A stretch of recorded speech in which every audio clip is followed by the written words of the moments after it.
All right, and we are live on day 2 of the Boundaries Summit. How is everybody doing? I see you, Kendra Coffee says glad to be here. I see you, Precious Iyamo. I am happy to be here. Okay, I see the complete sentence now. All right, welcome, welcome. How are you doing today?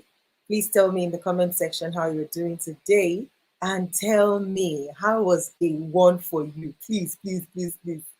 Where are the rest people? Can we please go and call them like we're live? Can you please go holler at your friends that we are live? We are live, and please tell them to join us here right now. That is already happening. Light is about to drop for people again today, like it did yesterday.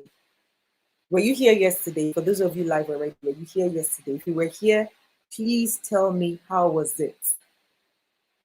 I see you. Precious says I'm doing well. Great to know. Kendra says I'm doing well. Awesome. So please tell me, how was it yesterday for you? For you specifically, please tell me. Oh, you missed the last session. Oh, okay. But which of them, the ones you were able to attend, what did you take away? Like, what did you go home with? Yin Yinke Fear says enlightening. You're right. But what exactly? Like, tell me one word that you just went away with from any of the speakers that came up yesterday. One word that you left with. Because all the speakers yesterday gave it to us back to back, like they were just dishing fire. DDK opened the floor for us, telling us, how to live by design and not by default, and how powerful, building our boundaries can be, right? Precious says, I had a busy day yesterday, missed day 1. It was so painful. Oh, I'm so sorry to hear that. Hey, Tamra, yes, we are ready for day 2. Yes, we are ready for day 2. Whoop, whoop, whoop, whoop. Please, as you join, yes, please keep, oh, Temita Kwefalade, I see you. Thank you. Welcome, sis. Please keep the comment section buzzing, but also you can click on the share button of this YouTube video and please share to your status, share to your stories, share to your friend, invite your friends to join us on day 2 of the Boundary Summit because we are about to hit the ground running, okay?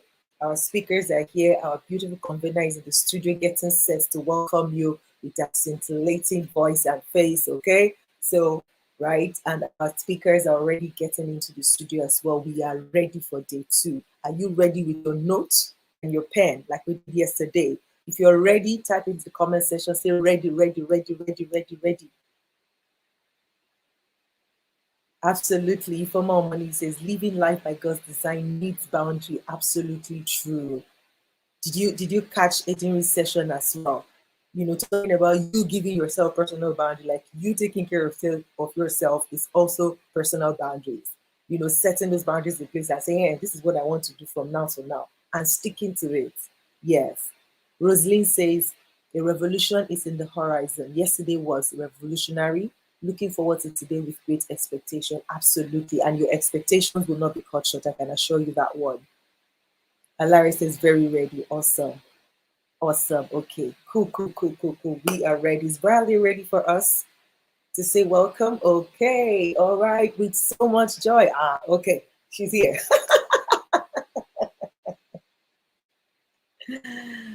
Hi, Bradley. Hey, the music is playing inside the soul. The music of transformation. Can you hear it? Can you hear it? Can you hear it, guys? Uh-huh. Uh-huh. Uh-huh. Uh-huh. Okay. Hey, Jerry, should I play that your music? Okay. We'll Oh, do that no tomorrow. problem. Yes. We'll do that tomorrow. But oh my gosh, guys, tell me. I know you've been telling Ejiro, but I want to see your fire. One emoji I realized a lot of people used yesterday is the washing elbow emoji.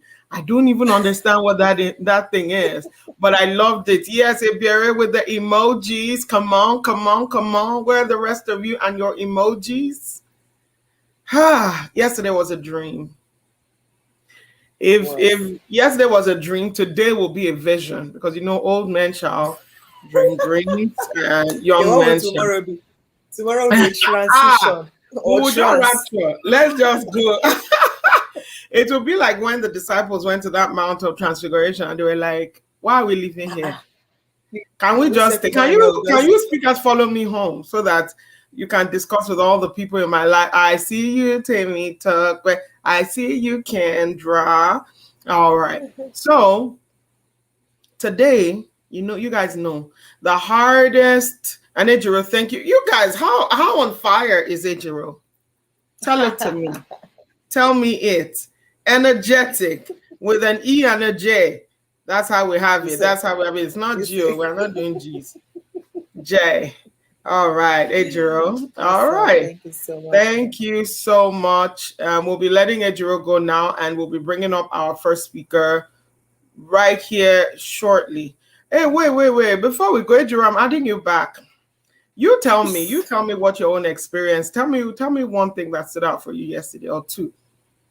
Gosh. So I think first of all, DDK, DDK is always like a whole cruise. Like he's a cruise on our own, right? Just Mm-hmm. reiterating and reminding us that living by design is just, like okay. Mm-hmm. Like we can't hear it enough. Every time you hear it is fresh. And then I think another session that really spoke to me was a jury session, when Mm. because every time, seriously, I admire that woman, I admire that young lady, like the fact that Just she's so amazing. tenacious, she's so the things she does, and I'm like, you don't even have And the excuse, you don't things have she any surmounts excuse. to do what she Do does. you understand? Do you understand? And I'm like, wow. So just pointing it out, like, see, come, this is boundaries thing, and don't We are not here say to boundaries play. and go, yeah, and go and be lazy and be claiming like, oh, it's boundaries, so I have to not do this one, and then that's just excuses, right? So it's just amazing. I think I missed JO's session yesterday because I had to speak somewhere else, but then But it was fire. I can't. Are you telling me? Like, Joe It was never leaves the roasting table. up in here. He never leaves the table the way he meets it. That I'm Oh, super wow, sure of. wow, So, wow. amazing session. Thank you so much for putting this Absolutely. together. And it's such a honor to be a part of this. Thank you so We're much. here for it. You understand? Okay, so let me talk about today because our speaker is here. Hot, hot, hot. You know what is called hot? Fire. Hot, hot, hot. So we talk about all relationships. We talk about boundaries with your family, with your friends, in your workplace, personal leadership. But we know that if you're married and you're in here, or if you have parents, these are the two competing, most difficult boundaries to set in a marriage or with your parents. It's hard. Uh-uh. That person you love, because you love them so much, you don't want to offend them. You don't even want to. And then your parents, it's like people carried you for 9 months. What do you want to tell them? They fed you, they clothed you, they schooled you. What do you want to tell such a person? Basically nothing. So I really want you today, strap in your seatbelts. Another key part we added today is boundaries in parenting, and Ebiera will be talking about that. But we're kicking off with Chinda. Hey! Okay, let me tell you the lineup. Chinda will start with us. Real men honor boundaries. You guys. By the time he sent me his promo video, and if you haven't watched it, watch it on my Instagram. But by the time he sent me his video, he said, ruined men hate boundaries. I'm like, who are these people with all of these rhymes and sense, insights? So we're going to have Chinda, and then we're going to have Chia Kachuku, who is a marriage coach. She's going to talk about the balanced marriage. Sometimes some of us, we marry a good man, we marry a good woman, but we think that just the fact that they're good people is going to sustain a marriage. No, there's going to need to be some learning, some understanding, some teaching each other how to treat each other. There's still going to have to be that in setting boundaries to have a happy relationship. So that's number two. And then we're going to have a Biere who's going to talk about boundaries in parenting. She's the number one children's raising purposeful children for purpose coach. Basically, if you know that your child was born for a purpose, Ebiera is the person you want to roll with in this season. Then we'll have Amaka Chikambon, who is an infidelity recovery specialist. Guys, I don't know how they do it. If they bring the matter for me to solve, even the wife will be begging me or the husband will be begging me, forgive them. I don't know how I will solve it, but Amaka is graced for it. If you're in a toxic marriage, if in any part you know somebody that's in a toxic marriage, or just to avoid it altogether, attend Amaka's session. And we're going to be wrapping the day with after Bumi Odua is going to talk about dating, boundaries in courtship. Because some people think that the day they took the ring, they were married. No, it's only one ring. It's not double yet. You are not married. So there's some boundaries you set around that time too, leading up to your marriage, to get to learn each other better, to get to understand each other better, all of those things. And we'll end the day with Laju Iran, the award-winning filmmaker and multiple best-selling author. She's going to be talking to us about dating intelligently. If you haven't read her book, Dating Intelligently, I don't know what rock you've been under. Wake up, come out from the rock. And she'll be talking about learning, because I have many of my mentees, I have many of my college student friends here who will be learning a lot about that. Even, 40-year-olds still date. What am I saying? People date everywhere, Jerry. All right. You guys ready for Chinda? If you're ready for Chinda, please, I need to see emojis, because Chinda is a rock star. Like, the drums should be rolling. Chinda is an absolute rock star. Mr. Chinda, give it up right here.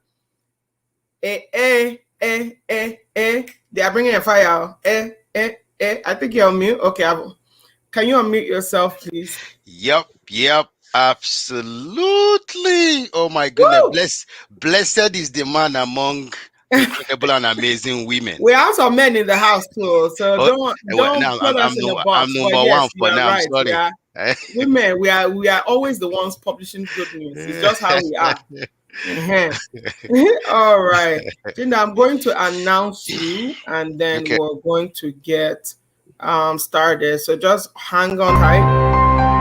Chinda, the 28th child in a family of 36 children, but dropped to the 11th child of 20 children alive. He lost 16 brothers and sisters to various illnesses during the Nigerian Civil War and post-war era. His late dad had 68 grandchildren and 25 great-grandchildren with 3 wives. His early life was not glamorous and exciting at all, but he learned early on to make the best of his resources, refusing to let limitations derail him from his life's purpose. He is an award-winning motivational and transformational speaker, a certified life, relationship, and performance coach, an NLP practitioner, best-selling author, entrepreneur, preacher, senior IT consultant, passionate youth and young adult leader, and mentor. He is the founder of the following organizations: Limitless Life Pro Academy, Married Life Management, Care Ministry, and 4XL Telecoms UK. He wrote 2 best-selling books, What Can I Do to Make My Marriage Work? And The Power of Personal Change. Speaking on Real Men Honor Boundaries, welcome Chinda. Oh. Chinda, I must apologize for the spelling of your name. We should put one more H at the end of Chinda. But fire in the building. We got you here. Chinda, take it away. Wow, I'm so glad. This is amazing. I'm really, really glad to be here, Brother Dave, for giving me this audience to share. And I want to thank all those that have taken time out, to be part of this great boundary summit. I want to emphasize that what we're talking about today and what you've been hearing and what you're still going to hear, the wrap up is to take you from here to here.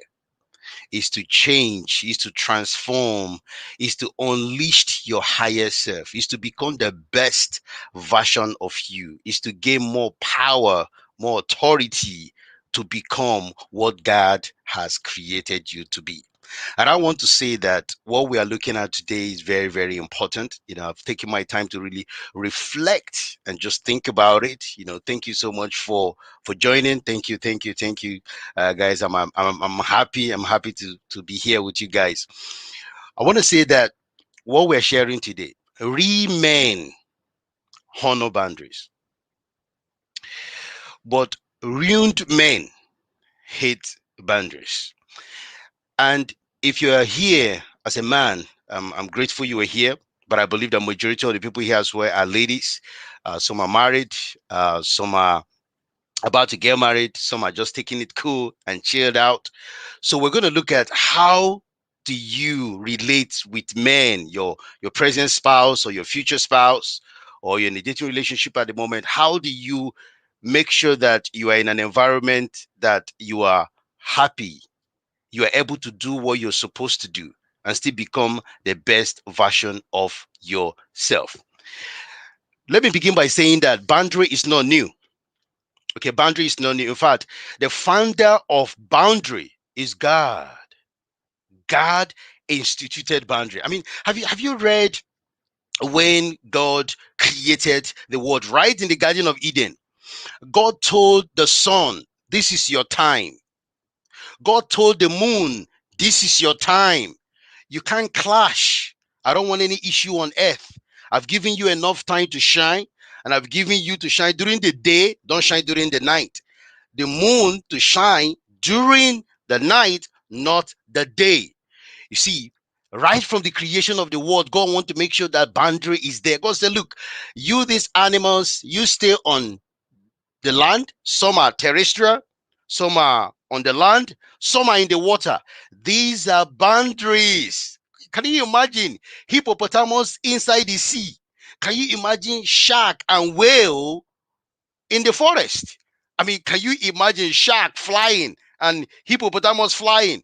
God gave every one of them uniqueness of their strength, and their strength was to determine their boundaries and their environment for them to become the best version of themselves. And now, it wasn't just with the animals, not with the trees. Even when God even eventually started allowing man to live and they started existing, right from the Old Testament, we are told we have boundaries, and God tell them territories. That's what it was called. He said, "This is your territory." He told the children of Israel, "This is yours." Children of Judah, "This is yours." Joseph lineage, "This is yours." Everybody had their own boundaries to inherit what their father left behind, what they're supposed to do. So we are created by a boundary God, a God that is so happy and excited about boundary. Now think about the Trinity. I'm just giving you this, this prelude for you to understand, so that when I go into what I'm talking about, you can come along with me. All right. So even God himself, we have the tripartite God. God the Father, God the Son, God the Holy Spirit.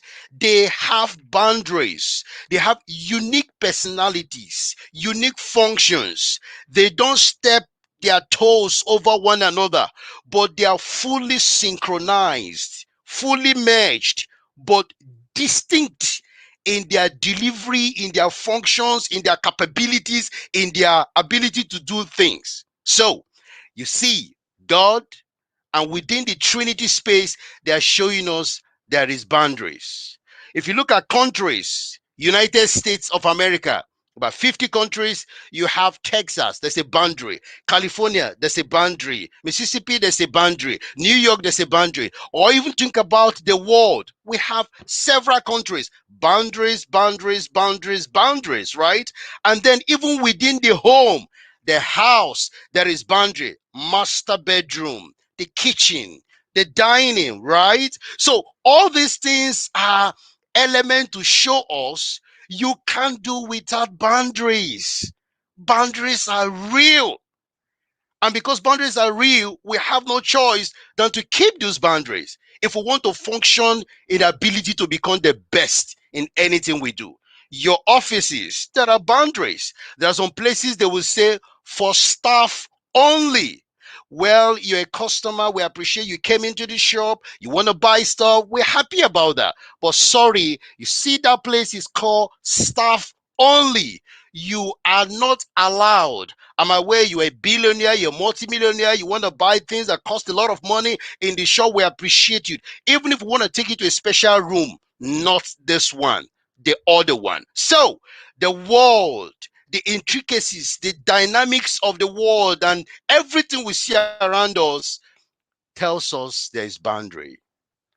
Now, how do we deal with boundaries in relationship and in marriage? Now we've established that we can't do without boundaries, because boundaries make us to function better. Boundary make us to become the best of ourselves. Boundary make us to have even more power, to be more creative, to unleash everything that God has given to us. Now, but you know what?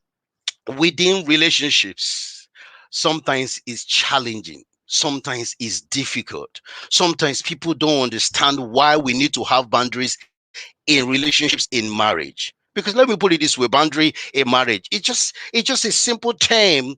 What you can tolerate, what you can't tolerate, there's a limit to what you can do within that relationship.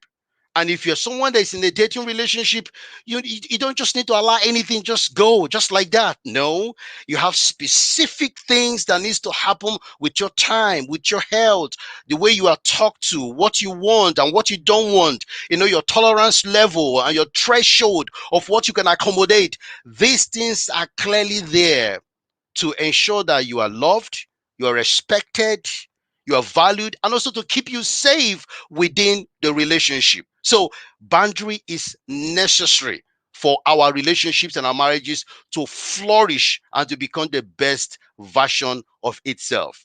I know that people sometimes don't see it as necessary, but I will tell you why. And especially men from Africa, from Black American culture, and even generally men, is because of this alpha thing, this thing that they always believe they're supposed to be at the top sometimes. So I'm going to address ladies and men that are here as well. I believe you're also going to learn. But it's important for all to understand the boundary circle, right? We have the circle starts with you, number one. You have to have boundary for yourself. Number two, the boundary of your spouse, the person you're living with, your significant other, your wife, your husband. And then it moves forward. If we have kids, thank God we have a Berry and this incredible expert are going to talk about that. Boundary with kids. And then you move further again, boundary with family members and siblings, those ones that are very close to you. And then we have the boundary with friends and colleagues and office mates and business partners and all that. It's very dynamic, but it has to start with you first, because if it doesn't, then you will have more challenges. Now let's come back to why I'm talking about men today.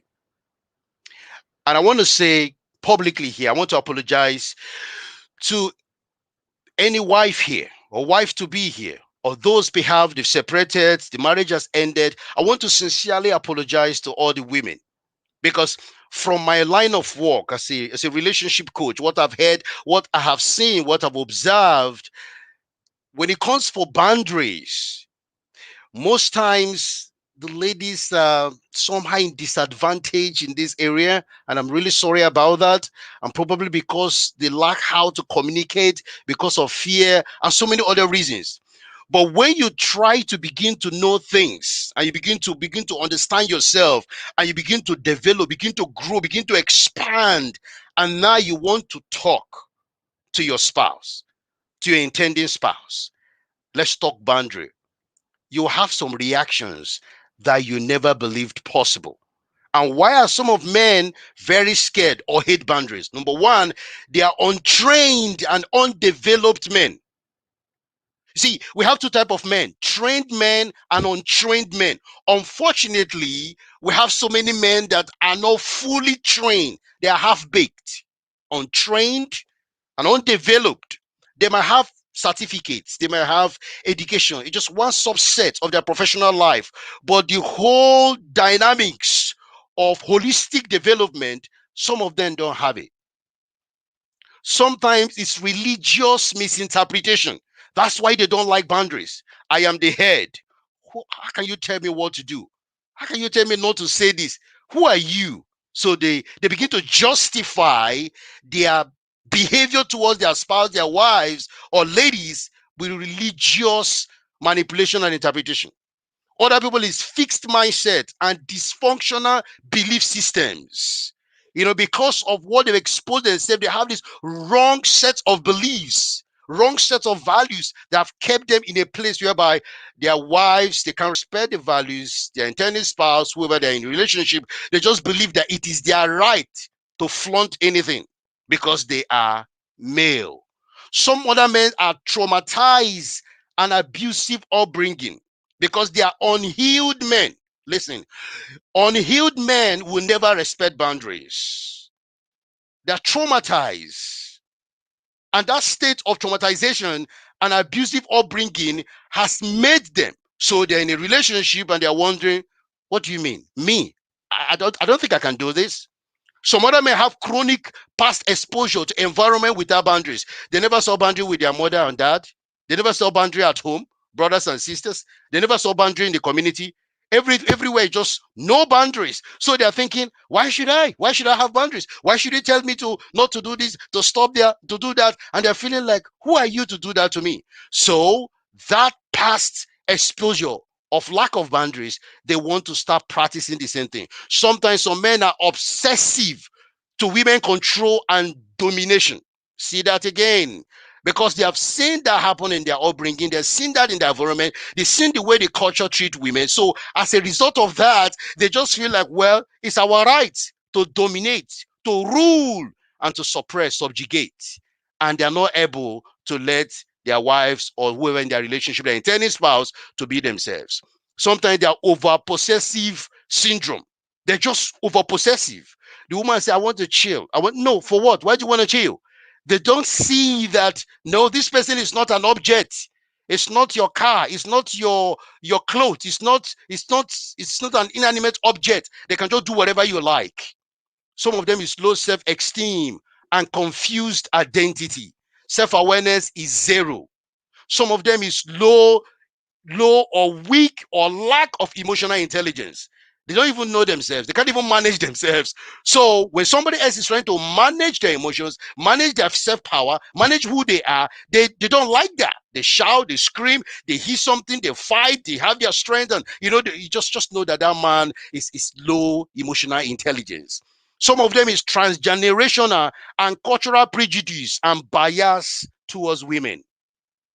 The grandfather did it. Father did it. Great grandfather did it. Culture is there showing every. So why do you expect me to do different?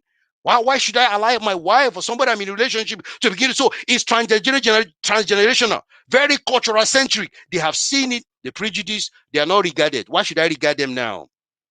Some of them, because of their usage of the conquest of the women in the past, all the ex-girlfriend A, ex-girlfriend B, C, all the dating in university, dating in secondary school, and all these things they've done, they feel empowered to remain in that state of dominion and control and not respecting other women's space.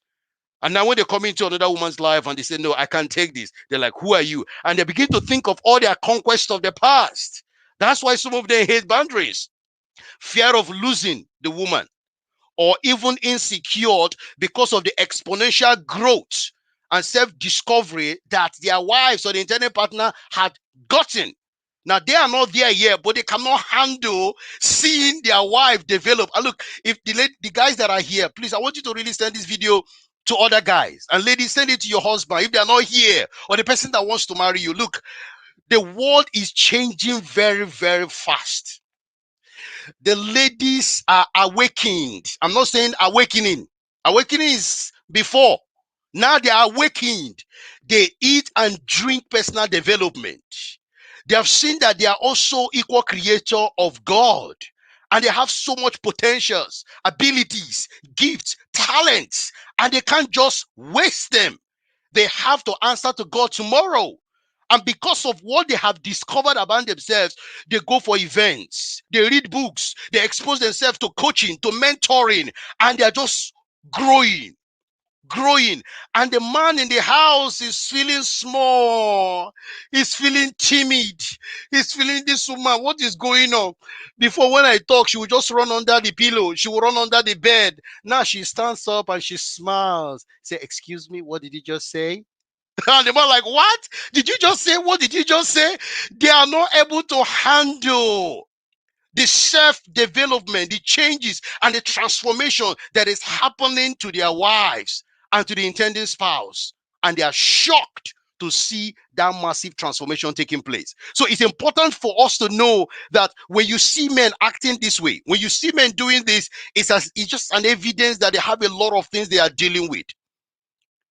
Unhealed men will not respect boundaries. If they're not trained, they will not respect boundaries. Now, how do we actually know we need to do something within the marriage space or relationship space. I give an example of unhealthy boundary in marriage or relationship. If you are here and you are feeling being consumed as a woman, you're with a man, with your husband, but you feel like you are consumed, like you are being suffocated. Your life is being taken out, which means your need don't matter. It's his needs that matter. Everything has to be done his way. He doesn't allow you to be yourself. When decisions are made, it's one way. You can't contribute. That's an evidence of an unhealthy presence of boundaries. When you are obscured in your marriage, when you can't be seen, when you are hidden, when it looks like it's only one person in the marriage, then there's a lot of unhealthy marriage there.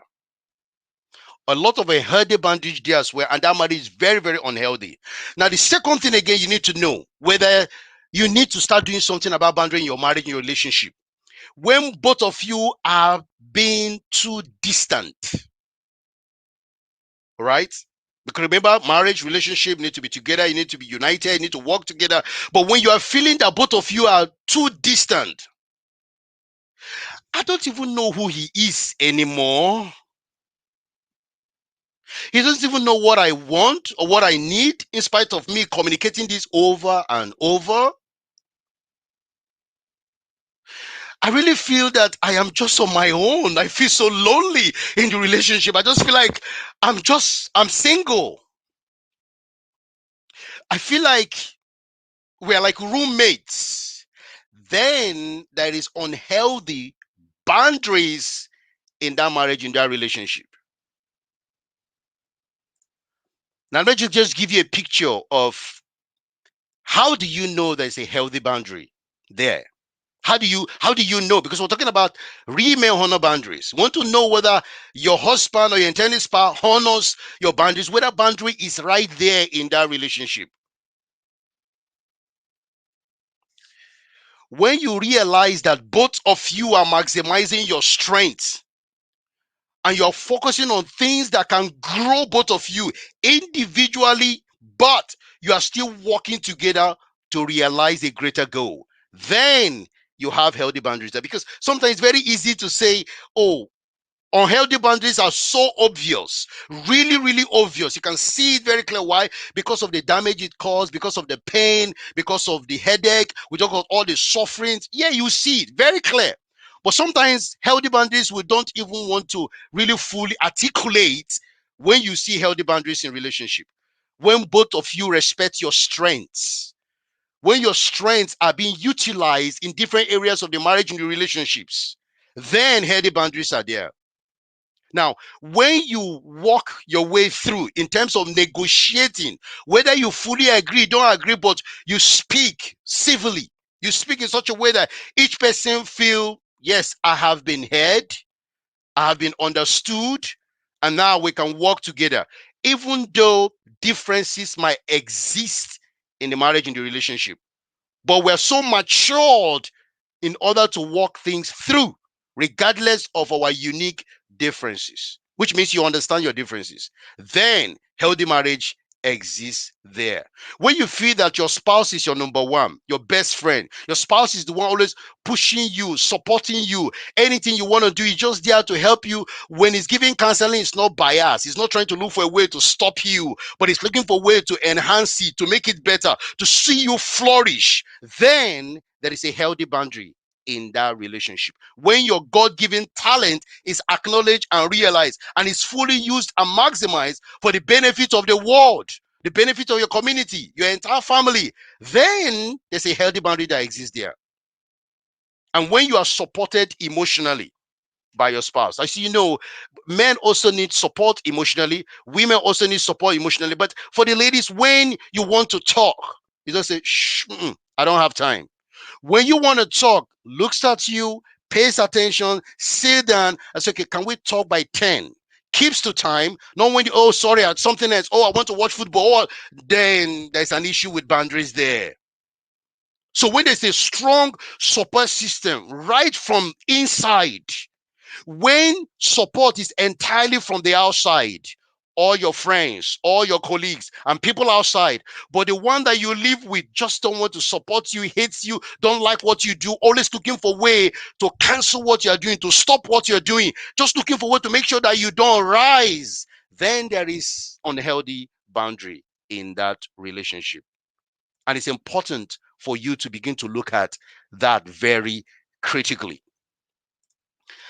Let me just talk about some areas, why you are setting boundaries in your marriage, in your relationships. This is very, very important, because while we are married, we have different needs, different wants, there are different things we need to do. But within the marriage, within the relationship, and also within our dating, expecting things to change, to move on to the next level of what we do, then it's important for us to look at this area. I'll just give you a couple of them. Number one, overall expectations.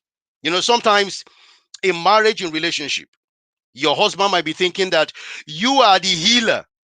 You are the one to complete them 100%. That's a massive boss. That's a massive myth.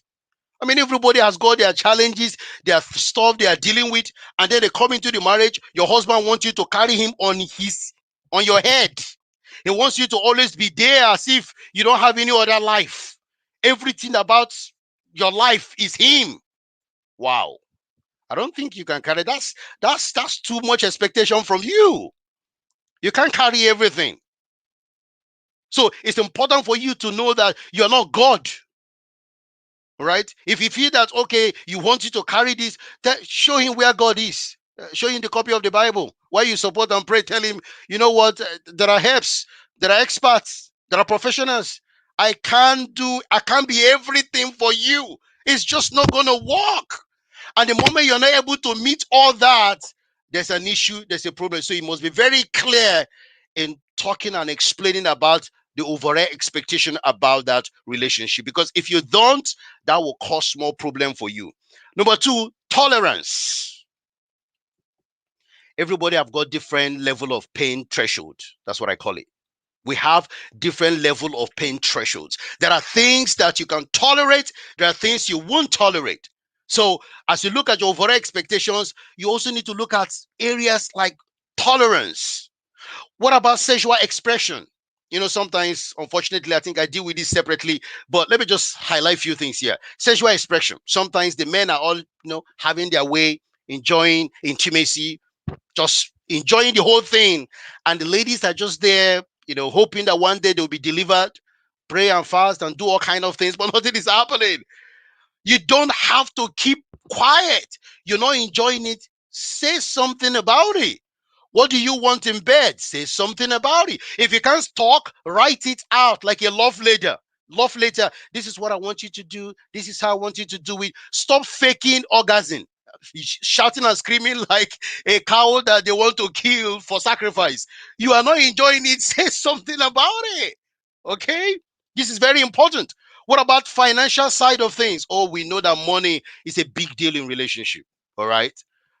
You need to be very clear about the details about the finances, about how you spend it, the saving, what you give out, what you do. Make sure that you don't say, well, I don't have knowledge about finances, I'm not interested, it's not my own thing or whatever. But you keep wondering what's happening to the saving, what's happening to this. We want to pay for this, there's no money. We want to buy there's no money. We wanted to invest there, there's no. What is going on?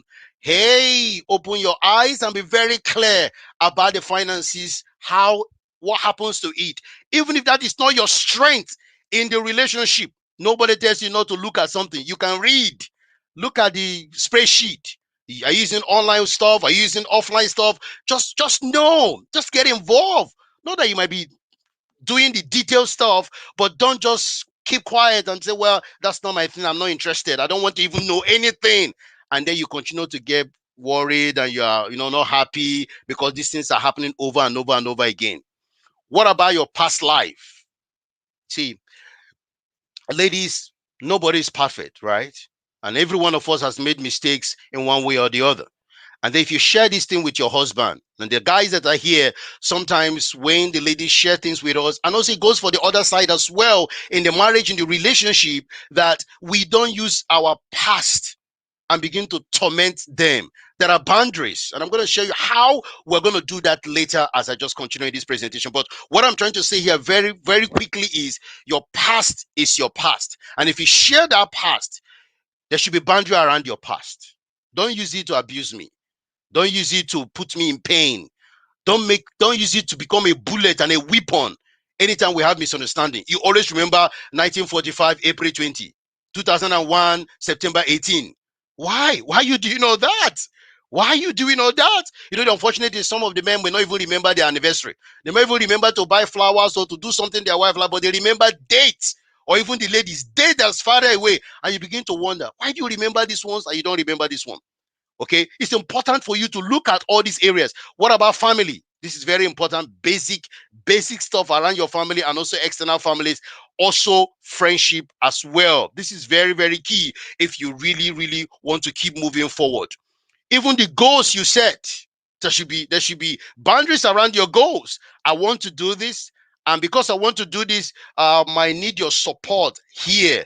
I might not really need your support here. There should be boundary. Could you imagine you want to do something, but the other person is taking over the goal? And everything they want to say, they want to do, you don't even have a say, and it's your own goal. No, it doesn't work like that. There should be boundary there. I want you to do this. I don't want you to do this. Make it very, very clear. You're not undermining their strength and ability. Even though they are the best intelligent people, it's also important for you to grow to be better. So your goal is your goal, and you should be in charge of that goal, even if you need support or help from your spouse. What about your time? Yeah. Your time is your time. There should be time boundary. How long do you need to recharge? You know, it's like every evening my wife, she like to chill. And I know that's the boundary. And I don't interfere. When the day is finished, she have that time. She want to watch documentary. She want to look at Instagram. She want to check other things. She want to call somebody. I just let that be, because that's her time. Because I understand the boundary of that time. She wants to recharge. She said, I want to do a certification. Okay, fine. Okay, how long do you need to do this? When do you want to start? How long do you want that in a day? You negotiate, you talk about it. So time is also important. What about digital presence?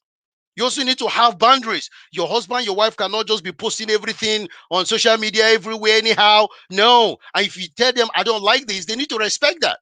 You don't just post whatever on social media. There should be boundary around what you share. What about the use of your phone? Your husband want to check your phone, or your wife want to check your phone. It's okay. But they can't just take your phone because they don't like your friend that is in California, and then they said back to you and say, please, can you stop testing me? I'm not happy. I am sleeping. But you're not sleeping. You are in the kitchen. You are cooking because your husband doesn't like that your friend. I'm using your phone to text. No, no, no, no, no. That's not allowed. For goodness sake, he doesn't need to like all your friends in this world. He doesn't need to approve everything. Just because he doesn't like it doesn't mean that the person is bad or evil. So it's important as well to check this. I know some parents, some spouses, they will go and put tracking apps. They track their wife when she's in the shop. They track their wife calendar. They are tracking Facebook. They're going to check all the new friends she has made. What's this one? How was that one? And then they'll come out and they're talking. I just went to your Facebook and I saw this guy from France. The guy said, hi, you're cute. Are you guys sleeping together? Are you kidding me? Like, seriously? Are you kidding me? No, you don't do that.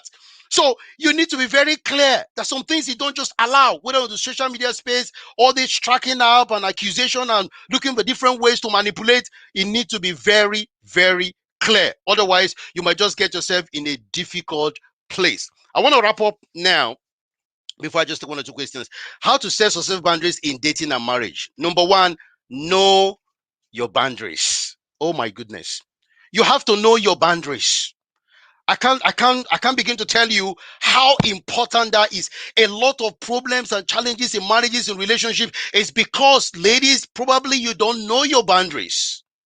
Because if you know your boundaries, that's the first thing you need to do. Take your time to clearly articulate in different areas. What will you allow? What won't you allow? This is what I want. This is what I don't want. Be very, very clear of what you want. And this is based on your values, based on your beliefs, based on your self-discovery, based on who you are. Your internal corners should determine your personal power and your personal boundaries. Number two, knowledge sharing section. Please do not assume that your partner knows your boundaries. You need to choose time to discuss that. Share it with them and be very specific. Express your feelings clearly and confidently. All right. Sometimes he might be intimidated because of who he is or because of whatever certificate he has gotten or whatever has happened in the past. As we leave this place, take your time to itemize and analyze what boundaries you want in your marriage, in your relationship. Then the next thing is to find a time to communicate it. I know that sometimes they might get angry, they might get shocked. You say, oh no, I don't want that. You might just say, when we are upset, don't shout at me. Don't shout, I can't take. If you shout at me, then this will happen. And then he will say, who dare you to tell me not to shout at you? You know they will do all that. Listen, follow through, right? Follow through. Don't be afraid. Police is behind you. Army is behind you. The world is behind you. I'm behind you. Everybody is, even God is behind you. Don't be scared. Set the boundary. Let them know that this is where you stand. There is no other way around it. If you do this, this will happen. If you don't do this, this won't happen. Let the consequence be very clear. Number three, keep your spouse updated when your boundaries change. Where we change, we evolve. So when things change because of your growth, because you're better understanding and discovery of who you are, you might want to revisit some of the boundaries, specific boundaries you have set in your marriage, your relationship. Just update them. Let them know. Never assume they know your boundaries. Communicate them regularly. Number four, allow for some minor infractions. What I mean by that is, you see, no one is perfect. If you have said something and your spouse repeats, keep doing the same thing. At the initial stage, just tell him, look, I told you I don't like this. And I said, when we are making love, this is what I want, this is what I don't want. And you keep doing what I don't want, and you're forcing me. And I told you this is I can't. If you keep on doing like this, then I'm sorry, I won't be available for anything anymore for 1 week, for 2 days, for 3 days, because I just want to recover and heal myself. Be very, very clear. Except they are just repeatedly doing it over and over again, then sorry, you have to bring them back. Let them know. But if they make mistake once in a while, just like you might make mistake once in a while, but if you become a habit, a pattern over and over again, please don't tolerate it. Sorry, put your feet down. Don't take it for granted at all. And finally, know when and how to be forceful. That's what I wanted to say. Know when and how to be forceful. I want to repeat, ladies, don't be scared. Don't be scared. Make it factual and real. Let's say, for instance, it said from the beginning, if you cheat on me, this I will leave, carry my children, go to my father, or go somewhere. Or we're not gonna have sex for 1 year, or whatever. You look, this is a deal breaker for me. This is gonna kill me. But now some men just cheat for free. Like cheat for free, and they come back, and say they say you slept with my best friend when you traveled to Africa. And is it true? Is it not once? Am I not tempted by the devil? And then the next time again, am I not? No, no, no, no, sorry. No, you can't just be cheating. And then me, I'm keeping myself. You're going to give me HIV. You're going to give me syphilis. You're going to give me disease. You want to kill me? No, I can't take this. Sorry, I told you already, you don't want me. You want that one in Africa? Okay, fine, you can go and get her. You want that one in Japan or in Australia? That's okay. You don't want me, right? We need to be firm. I'm not saying that when that happens, the marriage is over, but they need to understand that this is a deal breaker. This is a massive problem. I will not tolerate stuff like this. And my expectation is very clear of what I want around this. When you take your time to do this, I'm very clear in what you're doing. I want you to know that you will regain power. You will regain strength.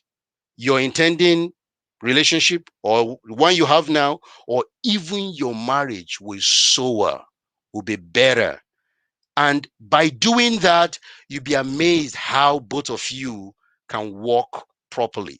But don't forget, as you begin to try to put serious boundaries in place, there may be a little bit of pushback.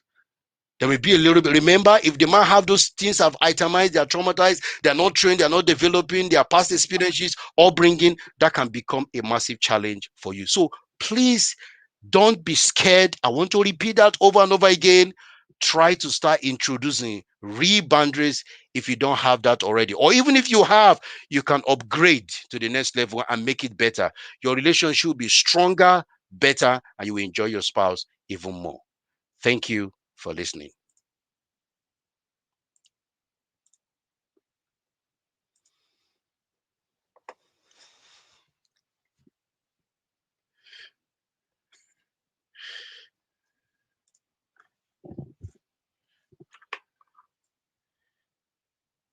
Brother, I can't hear you. My gosh, I've been talking the whole time. I apologize. Oh my gosh, what just literally happened in this place? Smoke, smoke everywhere. Everywhere I see smoke. Thank you so much. What? No, this was a whole blessing. How did you in fact, if you have questions, we can take one or one and a half. But you dug deep. You dug deep. That's something I really want to appreciate for you. So many people err on the other side of, let's forgive everything, let's do this, let's do that. But even God has a hell. Mm-hmm. Mm-hmm. Even God. Mm-hmm. Even and he knows the one that he'd be like, hey, yeah, if you do this one, no, you can't really come back from this one. Certain things like that. What are those Yeah. necessary endings? Or what is that place you'll be like, okay, this matter don't pass, be careful. Let's go get help. Help is not a bad thing. So Mm-hmm. let me ask you, in a really toxic relationship, because some people are saying, Chinda, you are here now. And let me speak as a woman, because Okay. many people here right now are women. They're Mm. like, if you see my husband is very difficult. All this thing you're saying, maybe it's for you or you both people. What should I do? My situation is bad. He's not listening. The infidelity is rife. The this is that. The that is this. What should I do? Where do I start? What is that one small step you will tell them to start with today? You know, I think that's one of the things that most marriages back in the developing world, our Mhm. beautiful, amazing country, is that a lot of the men are gaining this power to always believe that it is their right to do whatever they are doing, and their wife also can suffer and go through hell and just imagine that they don't even want to do anything. So if you are here and you're in that situation, I want you to know something. Abuse and lack of boundary will continue regardless. Oh. Whether you do something about it now, you don't do something about it now, the Mm, person that is untrained, traumatized, the person that is brought up from a place whereby boundary never existed, no example of boundaries, culture promote lack of boundary, religion promote lack of boundary, and all mm, these things that are there, and these must have exposed themselves to. The best thing for you is this: you have to come to terms that I need to talk to this man. Finally. See my word. I say finally. I didn't say a word that, because you've been talking. You've been saying things, you've been talking, and he's just been doing his thing, doing his thing, doing his thing, doing his thing, doing his thing, doing his thing. Now you're gonna tell him that, listen, amen. this is our final talk. And ladies, I want you to know that talk. He might want to break the television. He might scream and shout. He might do whatever. He might do whatever.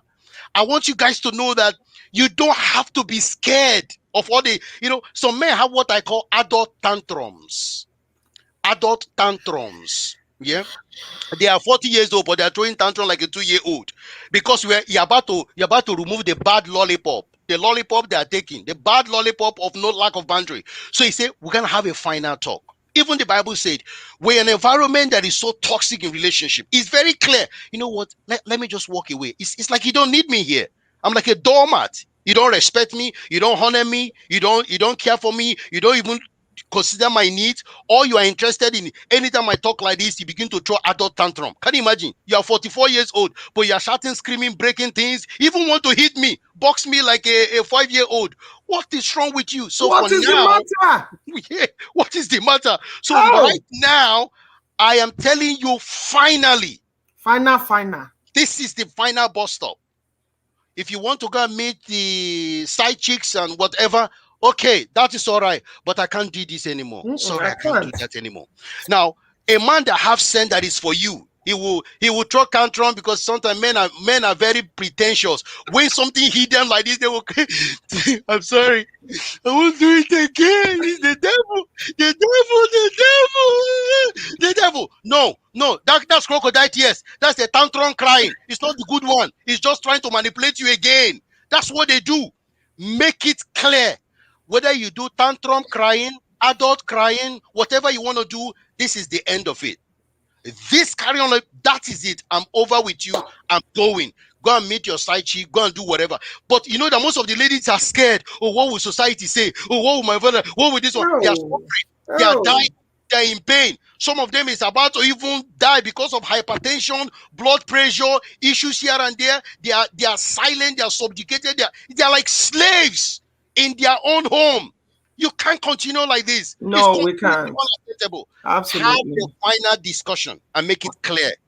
Sorry, sir. I know how you're feeling right now, but this is the last bus stop, because you have not listened to me. So I see you on the other side. Whew. See, this is deliverance for many of you, and you see, this is why yesterday was important. I see Chiaka clapping. I'll bring her up while I introduce her here. But that's why yesterday was important, because if you know yesterday, Yeah. then you will truly have money, because you have personal leadership, personal boundaries, so that you, when you are talking, you are not afraid. Oh, and where will I live? Where will I this? You already have money. You already have a great sense of worth, great self-esteem, so that when you are talking these matters, other things are not clouding your mind. Mm. Chaka, how have you found Chinda session? Because I saw you behind the scene clapping. Amazing. I That's started your off in-law. following up That's on your YouTube. in-law. That's your Equatorial in-law. Well done, sir. Really? Well done. I need to connect with you, Chiaka. Well done. Thank you so much. Awesome Chaka, what session. one thing stood out for you? Hmm. Many men are untrained. That that is the miracle, the miracle of deliverance, and for a woman to be able to see that and never accept that. I'm hoping that Bumi Odua is going to break down the courtship part and never accept that. And if they've already found themselves in that situation, to say, you grow up, or I'm going to take a walk. You grow up. I'm Yeah. not your mommy. My job to raise you. You grow up. I love it. And the truth is, so long as any couple, I mean, we're talking to reasonable people here, so long as Yeah. any couple is willing to grow, nobody has Yep. grown all the Yep. way to where they will Yeah. get to. But Yeah. somebody cannot say, I refuse to talk to a counselor, I refuse to talk to a therapist, I refuse to do anything. It's not okay, bro. It's not okay, bro.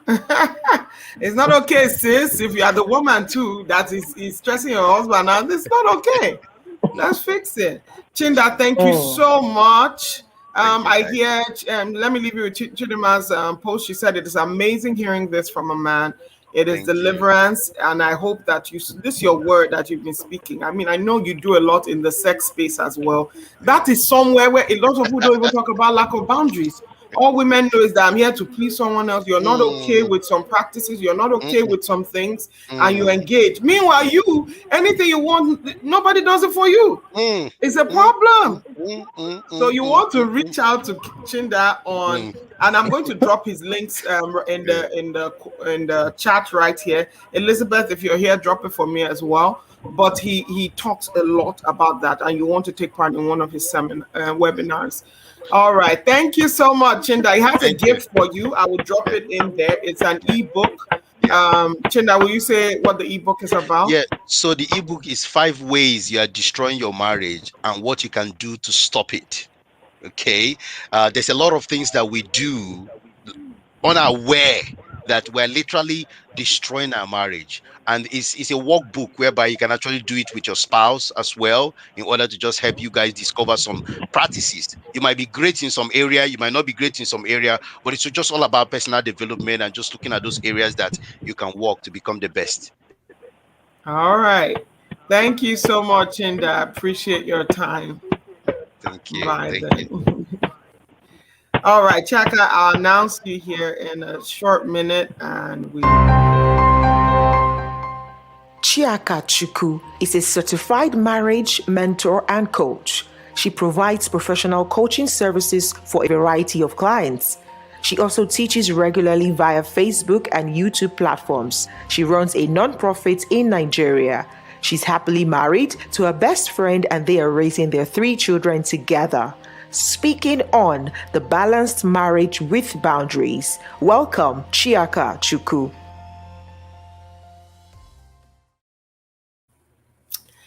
Over to you, my friend, and let's get started. Let's get learning. Y'all keep your ears open because yeah, today all the people who are speaking were carefully curated for you. They did not come to mince words or chew their mouth. No, they are here to give you deliver truth. So receive from Chiaka. Thank you so much. Over to you.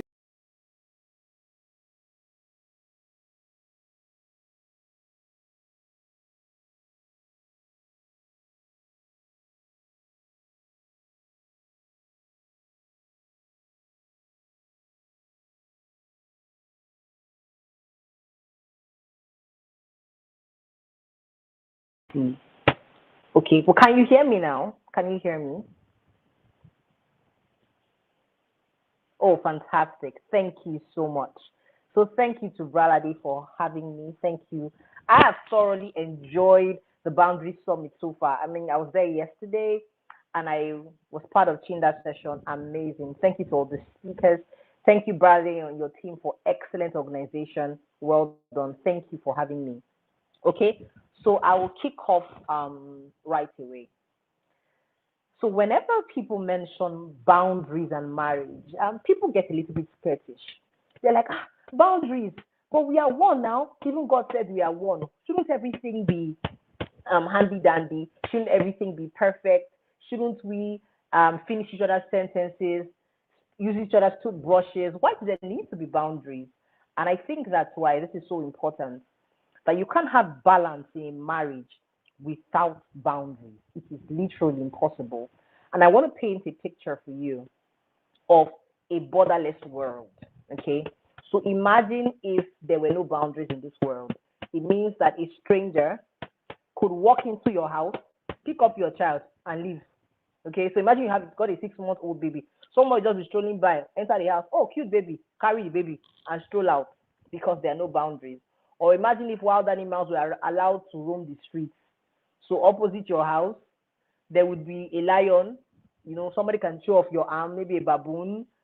So if you imagine that just for a second, then you will know that without boundaries in the world, there's chaos.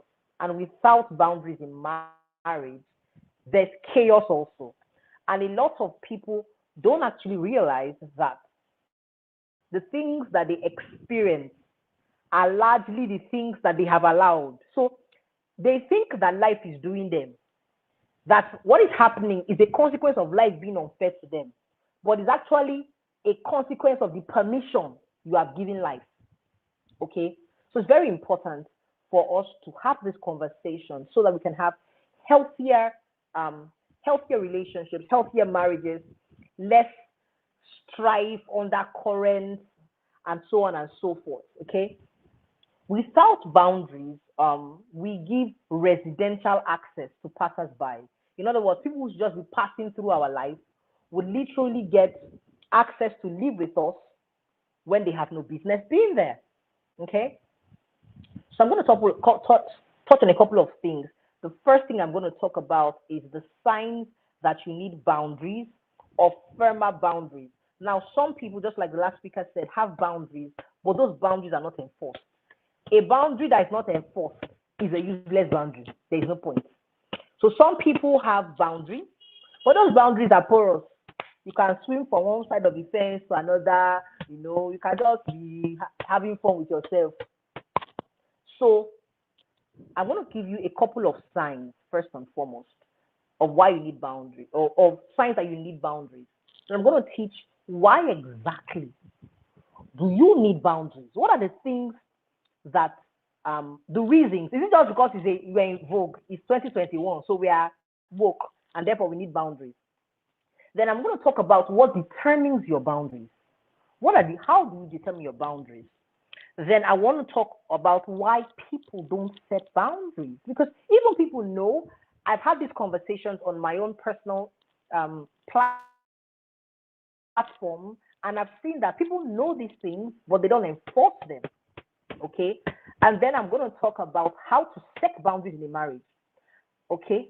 And where to set the boundaries. So there are two different conversations. How do I set the boundaries? Then where do I set the boundaries? Then finally, I'm going to talk about the balance of love and boundaries, because it often feels like if I love this person, why do I need to set boundaries?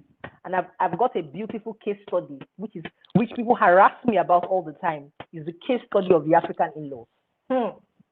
So the entire audience is not African, and if you're not of African descent listening to me, we've got a lot of drama on the in-law space. I'm going to handle that as one case study today, and to explicitly show you how boundaries can stop drama in your life. Literally, it can stop drama in its tracks. Okay, so let's kick off.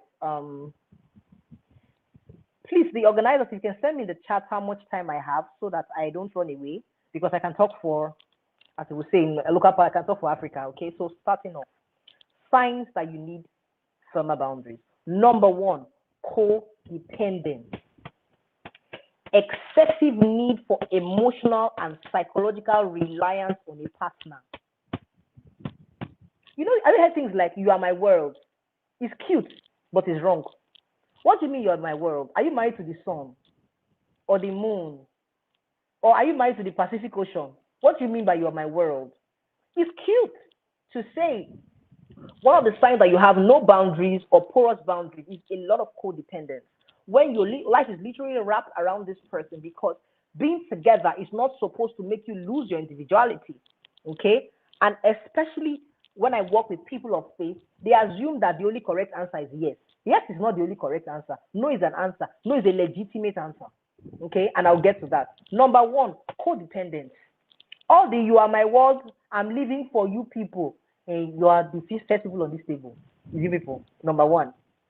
Number two, unreasonable expectations. This ties in solidly to codependence. You will make me happy. You will be the sunshine in my life.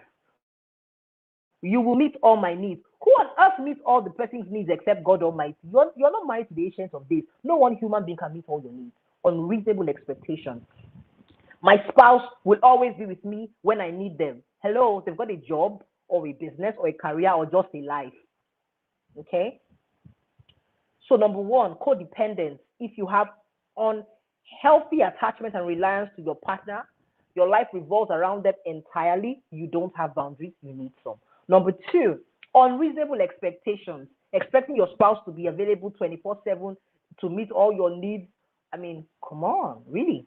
Number three, very important, if you don't have the inability to say no or receive no, or to be open about your opinions on any matter without clap back. In other words, very simple. Babe, I want to buy you this dress. Do you like it?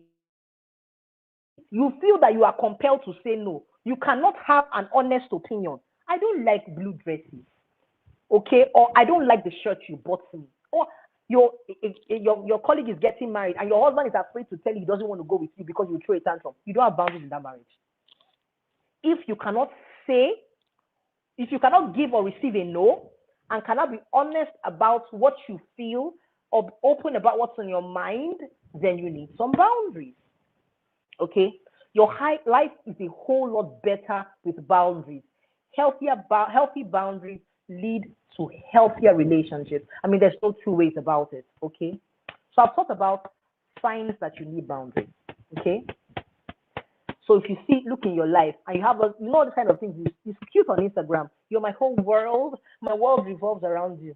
My world does not revolve around you. You're not the sun. Neither are you the Pacific Ocean. Or you're not gravity. Like, who makes up these things? Number two, unreasonable expectations. Number three, if you're not free to say your mind, which includes saying and receiving a no, you need boundaries. Please keep in mind what I said earlier on, that life doesn't necessarily happen to us as much as we permit it to. So we give a lot of things we experience, including our bad experiences, and the things that we have given permission to. This is largely applicable in marriage. People come to me all the time thinking that life is doing them. I said, no, you've given life a blank check. You've given your spouse a blank check. You've given your in-laws a blank check. You've given your children a blank check.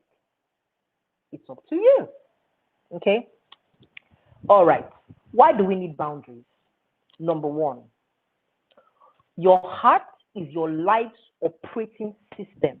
It must be unclogged. Proverbs said, guard your heart with all diligence. Out of it are the issues of life. This is my interpretation.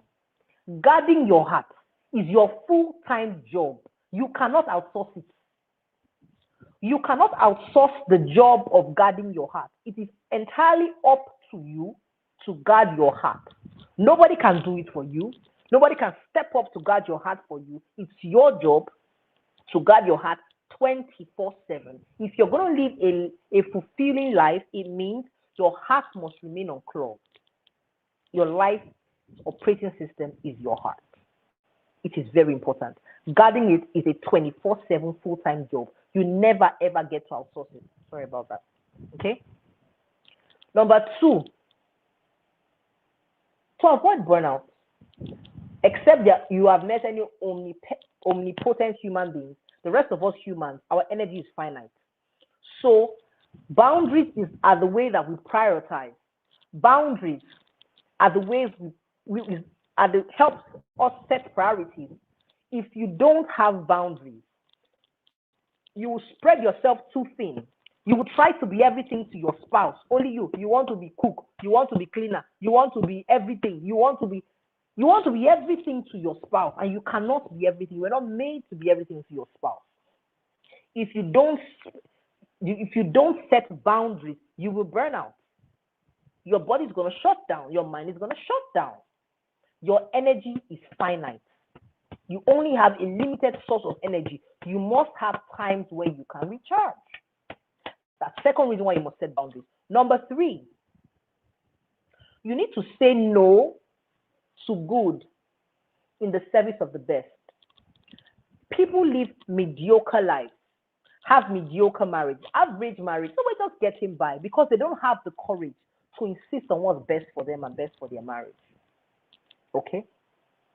For example, you know that you need to make a career shift and move to Abuja, and you live, let's say, in Abeokuta, that's a city in Nigeria. But your spouse is so attached to his or her family who lives in the same city. And so when you get better opportunities, you say, anyway, for peace to reign, instead of you to bring your strong reason and say, we're raising a new family together. It's best for us to move. It's best for us to have some distance. It's best for us to create our life together and start to grow from there. You'll be like, let's just stay with the extended family. It is good. It's not what is best. There are boundary issues there. Okay? Number four, if you're an adult on this planet, by now you must have figured out there are users, people who would use you, and sometimes we give our spouses the permission to use us, knowingly or unknowingly. Everybody respects boundaries, and everybody disrespects people who don't have boundaries. So you are the person that your spouse will come back. He'll wake you up. He came in by 1 a.m. without telling you. It's not like he told you, hey babe, I'll be late. I've got me. He just showed up by 1 a.m. and had the wonderful thought to wake you up from sleep and say, please, I urgently need, he will say, please, I urgently need pounded yam and whatever. And you start pounding yam by 1 a.m. in the morning. That's a boundary. You are being used and abused at that point in time because you didn't set a boundary. If you come home without telling me and you show up by 12 o'clock, it's the food that I cook and I cover for you that you eat it like that. Because I have a mother and I have a father and I have parents Nobody's going to kill me. Okay? So don't enable your spouse to use you, misuse you, and mistreat you. Okay? Number 5 is tied to number 4. When we don't set boundaries, remember what I said about permission. We train people how to manipulate us. So every time your spouse throws a temper tantrum, because I need you to understand that as much as the female gender is more vocal about their abuse, misuse, and mistreatment in marriage is not just linked to men. They are seen as many crazy women as they are men. So it cuts across the genders. It does. It absolutely does. I've seen women who throw tantrums like they are 3. It's ridiculous. And every time he or she throws a tantrum, you back them, okay, sorry. You train them. So there's this thing about your brain developing neural pathways. The human brain is wired to move towards pleasure and run away from pain. Every time that your spouse throws a tantrum, tries to manipulate you, and gets away with it, it sends a message to their brain that I can get away with this if I behave badly. In other words, you give them a reward for behaving badly, as opposed to somebody who says, you can't speak to me like that. I'm going to walk away until you calm down and you become civil and you're ready for a conversation. Until then, I won't let you speak to me like that. You stop it in its track. If you allow those things to continue, you are going to train your spouse that it's okay to manipulate you, to treat you bad, and they will get away with it. So they are, because when people are have the upper hand in a conversation, it makes them feel good. Their brain will develop a new neural pathway. If I want to get to Nkechi, my wife, all I have to do is to yell at her, and she will back down. Yell at her, and she'll be frightened like a rabbit, and she'll run away. And then he has established a new neural pathway. What is formed is called habit. Next is coming a habit, a pattern and a habit. Of that's how you have been for 20 years. No, that's how you have permitted him to be for 20 years. 5 things why we need boundaries. Your heart is your life operating system. Your heart needs to be unclogged. Number 2, your energy is finite. You can't spend it dissipating it on everything that's trying to be everything to everybody or trying to be everything to your spouse. You need to say no in the service of best. Number 4, they are users. Your spouse can use you because we are human beings. We naturally like to take advantage of situations. Your spouse can be a user. Don't enable them. Number 5, when we don't have boundaries, we train our spouses how to treat us wrong, especially via tantrum throwing. Okay, so let's talk about how we determine our boundaries. I've talked a lot and okay.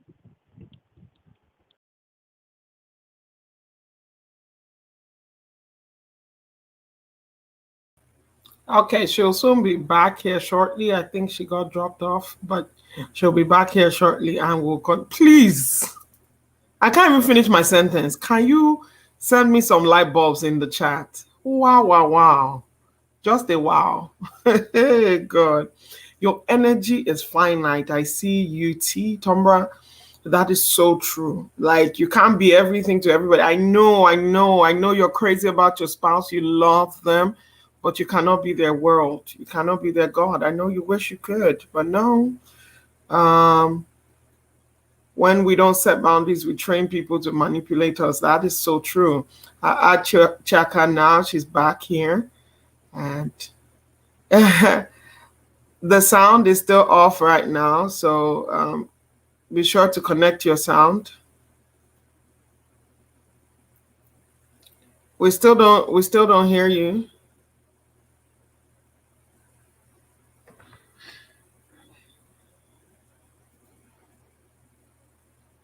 No, we can't.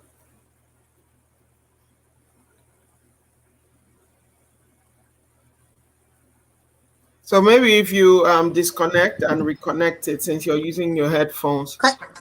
Okay, yes, we can hear now. Can you hear me? Yes, perfect. Okay, so let me just keep my headphones. Okay. Okay. All right. So how to determine your boundaries? Number 1, your values. Ideally, this is a dating and courtship conversation. What are your core values? You have to know that things like God and family and integrity are core values to me. I can't be married to somebody who asks me, why do I pray? Hello? Hey, it's me. God is number one on my top core values. Okay. Your values are determined by your boundaries determined by number one, your values, your thoughts. What are your predominant thought patterns? How do you see yourself? If you don't see yourself in the light of being an awesome person, a valued person, a person with high self-esteem, you're unlikely to set firm boundaries. Number three, your emotions. Take control of your emotions. You rule them, they don't rule you. You set your boundaries properly when you have control of your emotions. Number four, the things you're passionate about. For example, if I work in non-profit, okay, so I give to non-profit. It's something I'm passionate about. So my spouse knows this. He's not going to be asking me, why are we giving or why are you giving? Hello, it's a passion.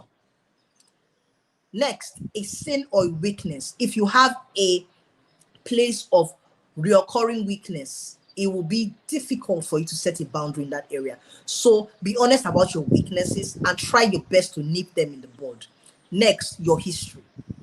Subconscious conditioning. What is in your subconscious memory files? The reasons a lot of people do not set boundaries in their marriages is because they have never seen boundaries set. Your father will throw the plate at your mother. She will pick it up from the floor on her knees crying. You will give her back a slap. Bah! She will take it.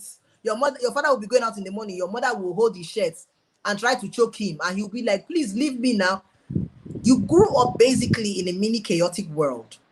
Your subconscious memory file, very important. Children who grow up with boundaries grow into adults that can set boundaries. Then your strengths and your intelligences. When you know your strengths, know your high points and your intelligences, they are the forefront of who you are.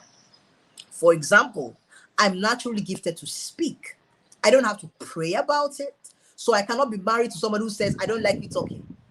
What? Hello? Who? It's a strength. Okay? So I've said 7 things: your values, your thoughts, your emotions, your passions, your weaknesses, your history, and your strengths and intelligences. Okay. Next, why don't people set boundaries? Fear of loss. So, because these one that have managed to see husband, the African women gather here. This is people's table. These are people on this high table the most. There are quite a number of men. Unfortunately, the women are more on this table. The fear of loss. Number 2, fear of rejection. The men are more, it's more even among the men and women among rejection. The reason that a lot of men don't say no is that they are afraid of being rejected for who they are, okay? Of being disregarded, not treated as important. And the people, it's a legitimate thing. People are afraid of loss, of losing their spouse. My spouse will walk away, or my spouse will try to ignore me.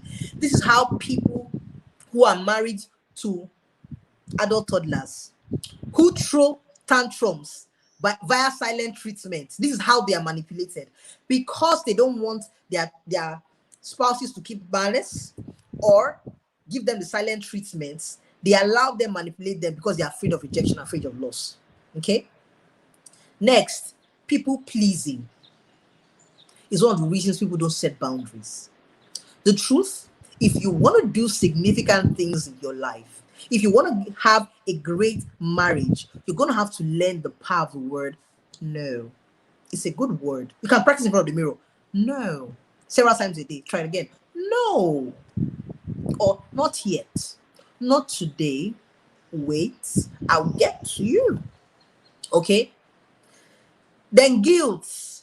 All the Christians like me who think that they are the assistant saviors of the world. I'm supposed to do everything. I'm supposed to do this. If I don't do it for my spouse, who will? Let me give you a news flash. Your spouse is not made of ceramic. He or she is not going to crack and break. There was an entire time in their life where they didn't know you. And guess what? They survived. Imagine that. They married you when they were 30 years old. And they were alive for 3 decades before they married you. Is that not wonderful? Now you suddenly think that because you don't do X, Y, Z for them at a certain time in a certain way every single time, they will not survive. They will. Trust me, they will. They were alive long before they met you. They will be just fine. Okay? How to set boundaries. Number one, have courage. Have courage. Don't avoid conflict. Number two, don't ignore. For peace to reign, you know that statement, for peace to reign, it has never and can never produce true peace. At best, it produces pseudo peace. Underneath it is a layering of bitterness and resentment. I will treat that later. Then, while you set boundaries, how to set boundaries. Number three, reassurance. While you're setting boundaries, remember you and your spouse are together, you're not apart. So I'm going to set a boundary, for example, saying, I'm going to need some more me time. I'll say to my husband, a conversation like, my love, thank you for all your support. You know I love you very much. However, I'm going to need to take an extra 2 to 3 hours per week for me time based on the season I'm in. Doesn't mean I don't love you or be there for you. If you feel like I'm pulling away too much, please let me know. But this is the time I need to focus on my career, on my business. Do you see that? Setting a boundary doesn't mean you suddenly become a crazy person. It means that while I set boundaries, my spouse is alternatively on the other side, reassured of my love, of my loyalty, of my support. Okay? Now, speak the truth in love. If you're choleric like me, come. The way we throw words. Hey, I'm just telling you, your words, they are received best when they are what? Laced with grace. Your words must be garnished with love. Let your spouse, even whilst you set boundaries, not have to think that you have suddenly transformed into a tyrant. You're not a tyrant just because you're setting your boundaries. Okay? Last but not least, learn proper conflict resolution. I'll say one thing here. You can complain without criticizing. You can address a problem without attacking a person. Example, two responses. Your husband says he'll be home at 6, he's home at 9 p.m. Two things can happen. You can throw a tantrum and say, this is how you always come here. I don't like it. I'm always angry. Or you can do this. Number X, you were 3 hours late. I tried to call you. You didn't pick. X. Y. When you did that, it made me feel ignored. It made me feel like you don't prioritize me. Z. Solution. In the future, if you're going to be late or you're caught up, kindly do me the courtesy of sending me a text or a message or a voice note so I know where you're at, and then I don't need to be worried. End of story. No, that's why your mother is useless. All of them were late, you're late in your family. What's wrong with you? Are you 3? X, Y, Z. The problem, the emotional vulnerability of how it made you feel. Number 3, and thirdly, propose a solution. Do you see that many of our quarrels will fly out of the window? X, Y, Z. What's the problem? How did it make you feel? This is the solution I propose. Boom, boom, boom. No attacking, you're foolish, you're useless. I said it, so I should not marry you. Your village people are cursed.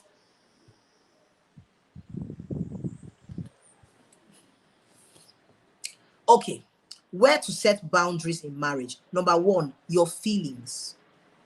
Acknowledge your feelings. Acknowledge. Yes, so I've seen people who abuse their spouses' mothers when they're angry. Like, for real. They will just be, I'm like, what does my mother have to do with this conversation? We're talking about the fact that you didn't take out the trash yesterday. How did it get to my mother? And that's why people never resolve conflict. Number 1, your feelings. Acknowledge your feelings. Understand and acknowledge them. And set boundaries around your feelings. For example, when you do this, it hurts me. For example, I, Chaka, Ogechi, Choku, do not, will not, cannot, will never tolerate verbal abuse. You don't use abusive words on me. I don't tolerate it. Not now or in the coming world. Never happening. Nobody can vilify me and tear me down. You're called my spouse or any other person in my circle with abusive words. I will never stand for it. Do you understand? Why? Because it hurts my feelings. That's why I set a boundary on my feelings. If something your spouse is doing is making you feel insecure, analyze that emotion. Only your spouse is chatting with 15 girls simultaneously. Tell him, you're tagging at my insecurity and you're doing things you yourself cannot take. Be honest about your feelings and set boundaries. Number 2, expectations. Set boundaries about your expectations. Remember when I talked about when you need boundaries, you have unreasonable expectations. Please be clear about what you expect. Be clear about what you expect. I expect that you spend time with me. For example, I expect that when you come through the door and we're sitting down having a conversation after you've relaxed, and I say, how was your day? Please don't tell me fine. I want to be part of your world. I want to know what's going on with you. Tell me, how was your day? At the minimum, it was a good day. I have a couple of projects in the office. It was a little bit rough. The meeting I had at 11 p.m., but it's fine. I didn't get to have lunch till 4. Tell them what you need. Our spouses are not mind readers. He or she doesn't know what you want. So be clear about your expectations. Number 3, actions. Be honest about what you can cook. You see, I personally cannot show up with fresh food every day. Some women are graced. It's just I'm not one of them. So it's a boundary that is set in my life. Do you understand? I cannot be there 24/7 cooking, sweating in the kitchen. I can't be there consistently. I make sure my family is fed and is healthily fed, but maybe we will have to. And that's the thing where a lot of women promise the things that they cannot meet up with. Oh, I'm going to make your favorite food every other week, and then you live 150 miles away, you live in a traffic-prone city like I do, and you don't get home till 9 p.m. and your plan is to start pounding them at 9 p.m. Do you want to kill yourself? Set boundaries about the actions you can't do. Negotiate sexual intimacy. If your libidos are unmatched, negotiate. What can work for us? This 3 times a day is not working out for me. What can work for us? Meet at the middle. Negotiate it. Number 4, time. So, back to codependency. People are allowed to have a life. It's not just because you're married, your life ends. Before I came to you, I need to spend time preparing my notes. I need to spend time in prayer. I need to spend time in meditation. I need to spend time in all this before I can get to you. So imagine if I'm married to a spouse who says every Saturday I must sit with him from morning till night. I can't move. I can't show up in front of you. Be honest about your expectations of how much time you can spend together or you expect to spend together. If you're both working, you can spend 1 hour uninterrupted time on the phone or together physically. That's fine. If you have a date night once a month or twice a month, that's fine. Don't leave an open end. You must always be with me. Anytime I snap my fingers, you'll be there. And so your wife is calling you, you're in a meeting with your general manager. She expects you to abandon your general manager and run now to answer her because she's the king of kings and lord of lords. Set expectations about time, about your feelings, about what you expect. They're not mind readers. About your actions, about your time. Okay. I perceive that my time is nearly up. Okay. 1 more minute. All right. So I'm going to do one last thing. The balance of love and boundaries. Because this is where people struggle. If I love you, why would there be boundaries? So if you don't balance love and boundaries, what you get is bitterness and resentment. And I'm going to use the typical case study of in-laws. You see, there are no in-law problems. You know, my in-laws are like, there's nothing like that. They are only spouses who have permitted their families via 2 things: disrespecting their spouse or allowing their spouse to be disrespected. So love and boundaries. If you are giving love only without setting boundaries, you will become a doormat. You become bitter and resentful. If you have boundaries only without sufficient love, you will become a tyrant and the other person will be bitter and resentful. Either way, if you don't balance love and boundaries, okay, there will always be bitterness and resentment. So let me just quickly roll through the in-law thing. A lot of people complain about in-laws. It's a no no-brainer for me. Number one, the owner of the extended family must communicate respect for their spouse. If your mother-in-law is disrespecting you, it is your spouse's fault. It is 100% their fault. Yes. Now, I'm not exonerating people who have bad character. I'm saying if the way a family perceives you is disrespectful, it's slightly dependent on your spouse because he or she portrays that image. Okay. Number two, if you don't want in-law drama, you must always communicate oneness. You never ever present a divided front. Nothing like they tell you something, you say yes. They can't tell your husband, he says no. Have an agreement. Always appear together. Number three, address issues, but don't sweat the small stuff. You don't have to bicker about every single thing. But when there are big issues that cross your boundaries, guess what? Address them. Address them. Okay?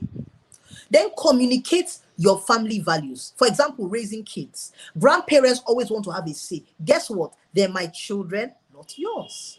Everything you give is a nice suggestion, which I may or may not take. Thank you for your suggestion. I will think about it. My answer may be yes. My answer may be no. I'm within my rights. Okay? Number five, as much as you can, please don't be dependent on them. If your in-laws are picking up your bills, it's gonna be a bit difficult. Okay? So we can actually have a stressless relationship with your in-laws if only you can balance what I said, as with your marriage, love and boundaries. Don't be a tyrant. Don't be a doormat. Okay? Equal parts of love and boundaries produce the healthiest relationships. Thank you.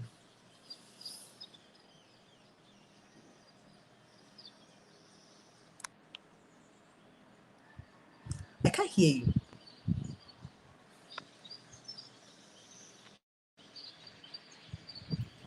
It's true. Oh, you can hear me. You couldn't hear me. True. It was me. It was me. Let me know in the chat. Please give me fire. Give me something, because it's like people are getting delivered. Because before we were taught boundaries without love, and then sometimes you're taught love without boundaries. And we all know both of them, they don't work like that. Something has to give somewhere. So you were speaking a lot about values, getting it right from courtship. So I think one of the questions I want to ask you is that what if people already got it right from courtship? Their values are aligned, all these things. But I mean, they still have some boundary issue, because it's like, generally speaking, there are new challenges that will come from future, things like the job and all. How should they handle things like that? Reevaluate every new season. Every new season. So we do yearly. If you're working a 9 to 5, okay, every quarter and every year we do performance appraisal. And one of the things your line manager is going to tell you is that these are my expectations for the next quarter. Okay, I need you to show up like this. You've been here 7 for your years. side, yeah. So I need you to manage a team of 7, which means that you can no longer slack on your management skills. I need you to book the next management course, next finance course, take it so you can show up, boom, boom, boom. So performance appraisal. How are we doing? Where are we? How do you need me to show up for you? And remember, in the next season. When Henry Cloud was talking about boundaries, I think it's the law, number 4, the law of respect. You need to be able to willing to hear their boundaries and then give your boundaries. And that's the way it works. So you just reevaluate. Where are we? What do we need now? How can we rearrange? So good. So good. And Ebere, you've been here. She's coming up with parenting, and I know you touched a little bit on that, because sometimes we don't even know how we'll act as parents till these little creatures that steal our hearts come on the scene.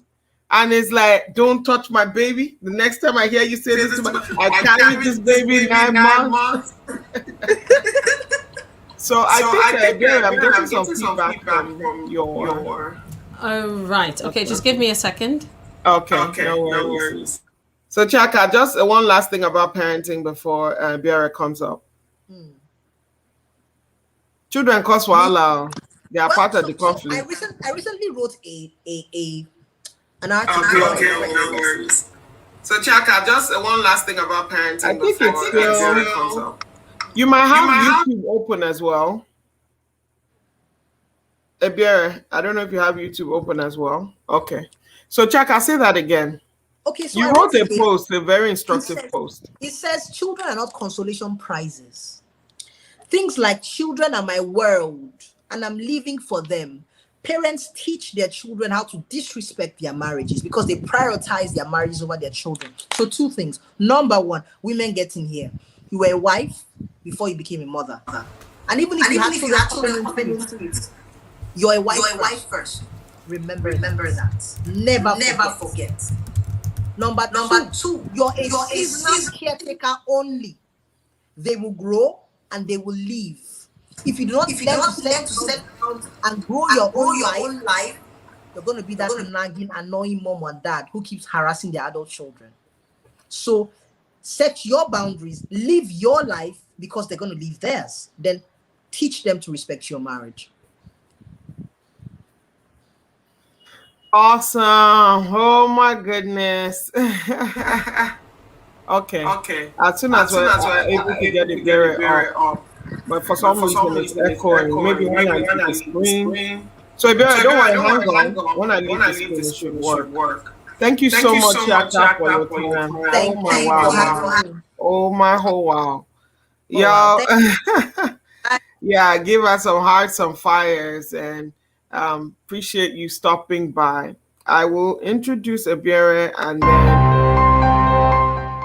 Ebiere Bolu is an A-level economics and maths teacher with 16 years plus of teaching experience in high-achieving independent schools in the UK, helping her students get into the top UK and US universities. Ebiere teaches parents and teachers to recognize and utilize the unique strengths that children have and use these strengths to help them learn, turning children into confident, self-motivated, and successful learners inside and outside the classroom. Ebiere believes that having a sense of purpose and meaning is critical to success in life, so she equips and empowers parents to raise their children intentionally to live a life of purpose. Ebiere has a Master's in Educational Leadership and Management from the University of Nottingham and a BSc in Economics and Finance from Loughborough University. She founded LearnTree in 2017, an after-school club in Surbiton, UK, focused on making learning fun for primary school children. Ebiere uses her love and knowledge of psychology, educational theory, neuroscience, and biblical principles to help you raise humans who thrive. Speaking on why boundaries are a must for raising thriving children, welcome Ebiere Bolu. Hello. Okay, so is it good now? Awesome. Is it echoing? Okay. I'll just leave, but you go ahead. Okay, so just let me know if it's echoing. Hello, everyone. So it's been amazing. I don't know if you were here yesterday. I was here yesterday. I've listened to the speaker today, and it's been phenomenal. So let's get right into it because I've got half an hour. You would agree with me that the speakers have already talked to you about how to set boundaries, why boundaries are important. You've seen all of that. And it's the same thing for children. I want you to realize that everything you've learned about setting boundaries, everything that's important about setting boundaries applies to your children. But the reason why this segment is very, very critical is because you and I know that your boundaries are set in your childhood. In fact, the last speaker said it, that children who grow up with healthy boundaries become adults that set healthy boundaries. Do you know why? Because when your children are born, they don't come with boundaries. And that's something that you've got to realize. When your children are born, they don't come with boundaries. That means the boundaries that they go on to set are the boundaries that you set for them. The boundaries that they go on to set are the boundaries that you set for yourself. They set boundaries based on how you treat them. That's why it's crucial that as parents, we take on that responsibility. Now, let me make something clear. As parents, we're in the best position to set boundaries for our children. We're in the best position because we love them so much. Our intentions are so good, but we're also the people who can make the biggest issue for them if we don't know how. And that's why this summit is crucial. Okay, so let's talk about how unhealthy boundaries are set in childhood. Unhealthy boundaries. So just think about it. If you think about how boundaries are set, we'll now go on to look at how unhealthy boundaries can be set from your childhood. So number one, to set healthy boundaries for your children, you need to communicate your boundaries, communicate your values, communicate your rules clearly. You've got to communicate it. We already know that. And the communication that you make with your children is not just verbal. Remember that when your children were born, they didn't have language. They had to learn that from you. So they quickly learned body language. They quickly learned your facial expression right from when you carried them, before they learned language. So that means, as a parent, you've got to realize that your non-verbal communication is actually more powerful than your verbal communication. So really, you have to think about that. And the way in which you communicate those boundaries is what would help your child learn to communicate boundaries. So I'll tell you, number one, how unhealthy boundaries are formed in your childhood is through poor communication. You don't communicate boundaries clearly to them. Okay, so for example, take a typical scenario. Your child is doing something, maybe coloring on the wall or something that you know they shouldn't be doing, Cher. In your mind, you're just like, oh my gosh, what are you doing? Do you not know? Because you expect them to know that this white wall here is not for coloring. I've told you before, yeah, you mentioned it, but I'm a growing child. I need this thing to be explained well. Even you as an adult, when I tell you something, you don't remember tomorrow. You still break my boundaries, and then we make up. So your 4-year-old child, your 2-year-old child sees a white wall. It's so tempting to try out their artistic skills. Your communication, you need to be prepared to make it clear, to simple things like coming down to their level. Simple things like explaining to them and giving them alternatives, giving them choice. It's not enough to say, don't paint on my wall, but you haven't created an avenue for them to do their perfect coloring. You see, this is the thing. So your communication is crucial. A lot of times what I find with parents is that they assume their children know. Now, when you're dealing with adults, let's keep going back to the other speakers. We always assume, but my boss should know that I can't do all this work. But my husband should know that I don't. We assume, and that's where we get it wrong. So we don't communicate effectively because we make assumptions. You see, with our children, we're even worse. You're living with me in this house. You know I can't stand dirt. You're making assumptions. But the truth is, your child doesn't really know. They too are learning. They too are experimenting. They too are growing. And a lot of times, our communication isn't as clear as they need it to be. And quite frankly, you need to repeat it. You do. Be ready to do that. If you're repeating with your spouse, why don't you be repeating with your 2-year-old, your 3-year-old, your 4-year-old? Okay? You've also got to realize that part of their world is to test your boundaries. They're not testing you to try and annoy you. They're testing your boundaries because they really need to know whether this thing is for real. The same way your spouse tests your boundaries. That's what we humans do. So your children are going to test it because they really want to know whether really, for sure, really, Shad, this thing is really as you say it is.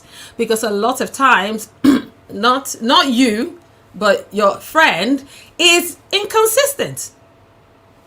So you know how it is now. Sometimes you're like, I can't be bothered.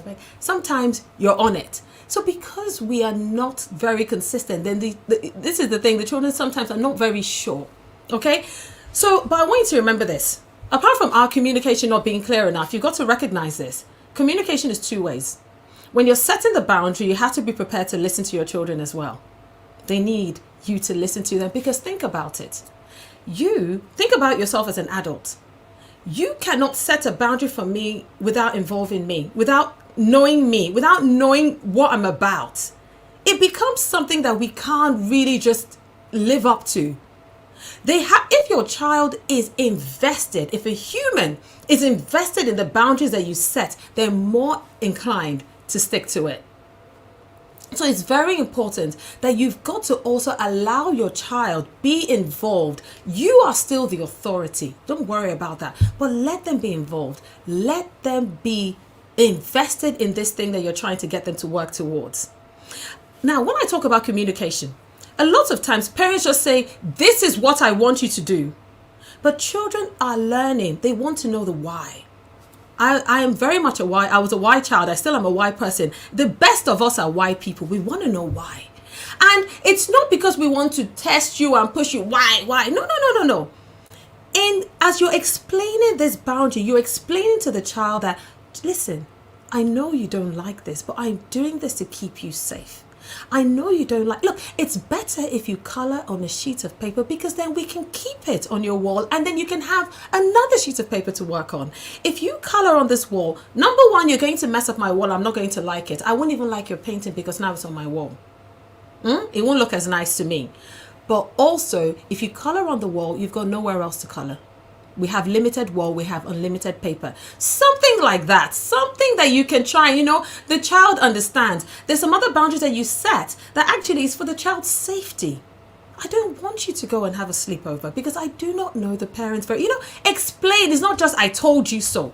Because what then happens is you don't acknowledge the child's feelings. And people think, why should I acknowledge your feelings? I know what's best for you. But you see, the problem with that is by not acknowledging the child's feelings, you teach the child not to acknowledge their own feelings. That's how we learn to avoid our feelings, to not be able to communicate our feelings. When you say you don't know how to communicate your feelings to your spouse, it's because your parents didn't let you communicate it to them. You learned everything from childhood. You've got to recognize that. So if you want your child to be able to communicate clearly without fear, like Chinda said, then you've got to understand that they've got to be able to communicate how they are feeling without fear. Where do you think the fear comes from? If I've never been threatened or terrorized or scared, or when I spoke my mind, why would it, as an adult, why will I be afraid? It's because when I spoke my mind as a child, I've learned. The previous speaker, brilliant, talked about neural pathways. They're formed in your childhood. When I spoke how I felt, stop crying, please. Or something. I mean, the other weird things that people say to boys, like boys don't cry and all that kind of random stuff. You learn it then. And then you manifest it as an adult man in a child's body still. So you've got to allow, we're not saying agree, with a child's feelings, because you're there to develop their character. But you've got to hear how they feel about it. You've got to connect with their feelings. You've got to acknowledge it. You've got to validate their feelings, but then tell them, look, I understand how you feel about this, but it's important that you stick to this boundary for your safety. You'll understand, I promise you, but I'm here for you. You support them in the feelings that they're having. Because when you switch away from their feelings and you start focusing on, but I told you, and you're dealing with the breakage of the boundaries, you think you're teaching them not to break the boundaries. But what your child is learning is that my feelings don't matter. No. They're not learning my feelings don't matter. They're learning I don't matter. This nonsense wall is more important than me. Once they start to feel that they don't matter, they start looking for ways to hide their feelings. They start looking for ways. Some of them look for ways to hide their feelings. That's the avoidant personality. Any avoidance in the room, that's me.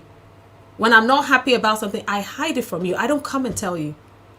I don't come and tell you because I don't expect you to deal with it well, because the neural pathways are formed in my head that tell me that people don't respond well when you tell them how you feel. This is something I'm on this boundary summit to break now. I'm learning, because I will avoid it. That's where I learned it from childhood. People don't respond well. So please be open to your child's feelings. Acknowledge it, but stick to your boundary, because you are setting the boundary to help them. You know that, but they don't know that. Okay, so communication is key. That's how you set a boundary, and that's how also unhealthy boundaries are set when we don't communicate properly. Now, number 2, you want to set a healthy boundary for your child, you have got to give a consequence. Exactly what the other speaker said. Give a consequence. This is what you're not allowed to do. This is what you can do. So don't forget, in communicating your boundary, you're not just saying, I don't want you to do this. This is what you are allowed to do, but this is the boundary line. So the child is safe to play and explore within the boundaries. Go on all the slides, all the swings, but you cannot cross this boundary. This is what you're allowed to do within the confines. This is the clear consequence for breaking the boundary. This is number 2 way how unhealthy boundaries are set in childhood.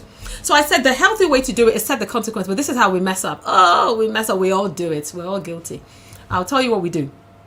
Your child has messed up. They have done something wrong.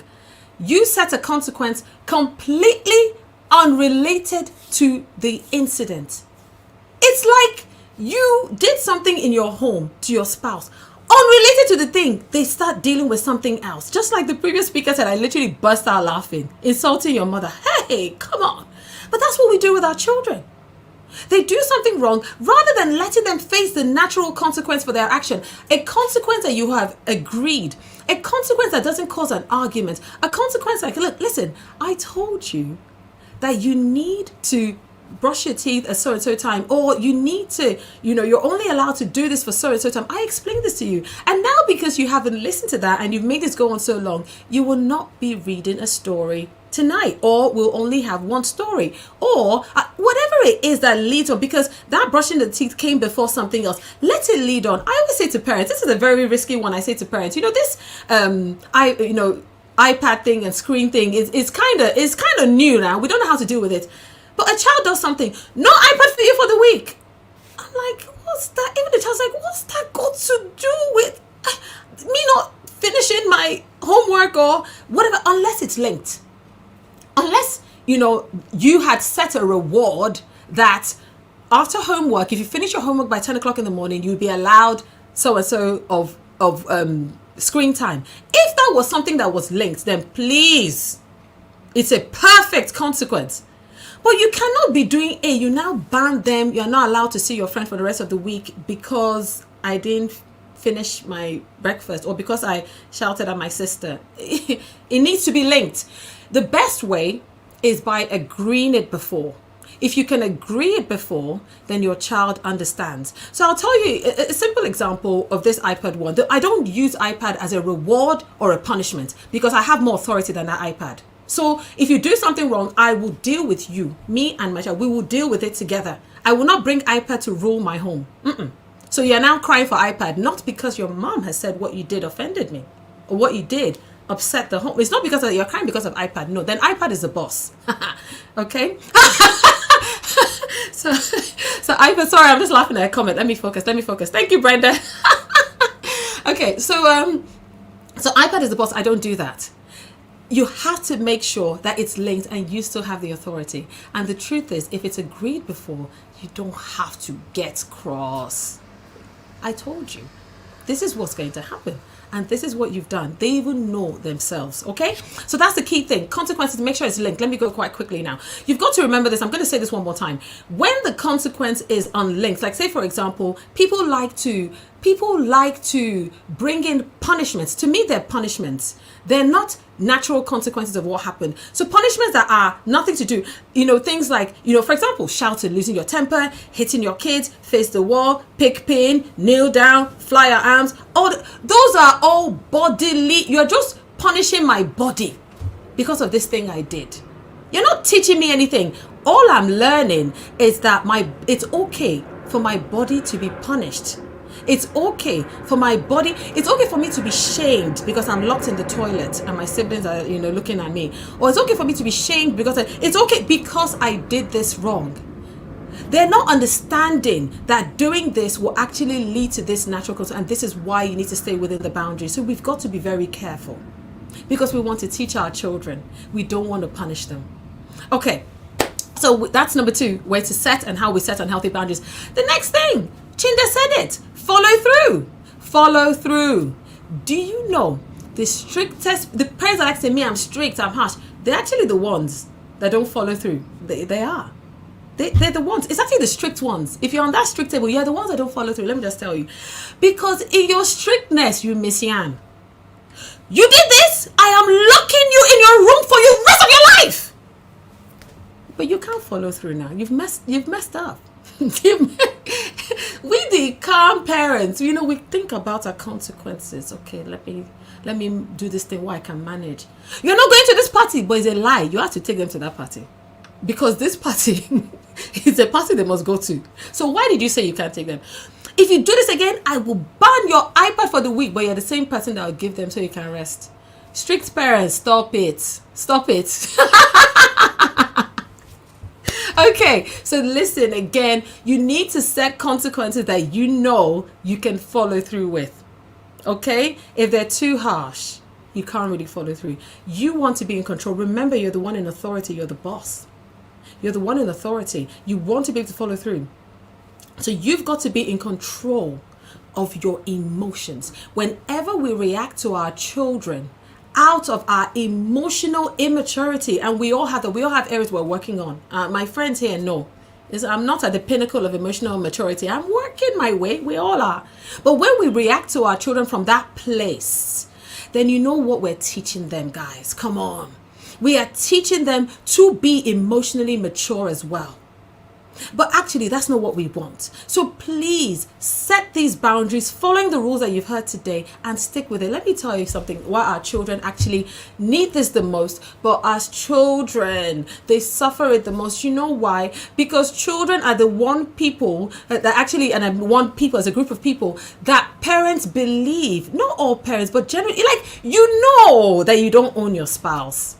You know that you don't own your friends, but with your children, you forget. You forget they're a separate entity. You forget that they've come into this world separate from you to fulfill their own purpose that's nothing to do with you, quite frankly. Well, maybe you have some, but actually it's their own. And when you forget that, you try to impose yourself on them. And the problem with that is this. Not only do they not learn how to say no, they don't know how to, take, they don't know how to say no, they don't know how to push, basically speak up for themselves.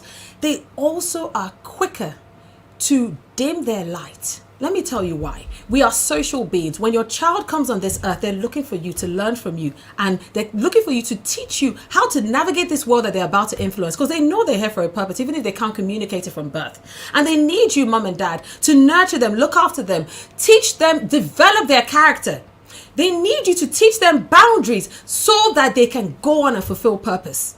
You see, but when you don't help them navigate that, they are more actually interested in connecting with you, primary carer, than they are in fulfilling their purpose. They know they have a purpose. They know there's something inside them.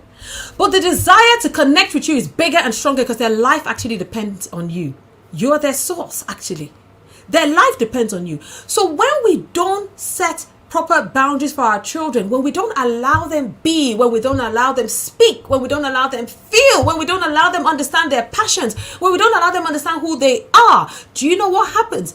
They don't know who they are. So they dim their light because their desire to please you, their source, their primary care is way greater than any desire to fulfill purpose. So we need to be very careful. Learn this boundary thing and apply it to your children. So why boundaries are a must. I've gone from how to set it to why boundaries are a must. So I'm now going to go to I've started off already by telling you that you must set boundaries for your children because they are on this earth to fulfill a purpose. Okay, they've only come through you. The reason why your children came through you is because, number one, they came through you because you are in the place that they're about to influence. They had to come through you. That's one reason. That's why I'm black, I'm female, and I'm all of that. I had to come through a Nigerian family because look, this is where I'm supposed to be making my impact. I don't have to be within the confines of the country. But there was a reason why I had to come through my family. There were experiences I had to experience. So you have to realize that they're coming through you. They're not coming, you don't own them. And I hope as I say this, the Christians amongst us are thinking of Jesus. He had to come through Mary. She didn't own him.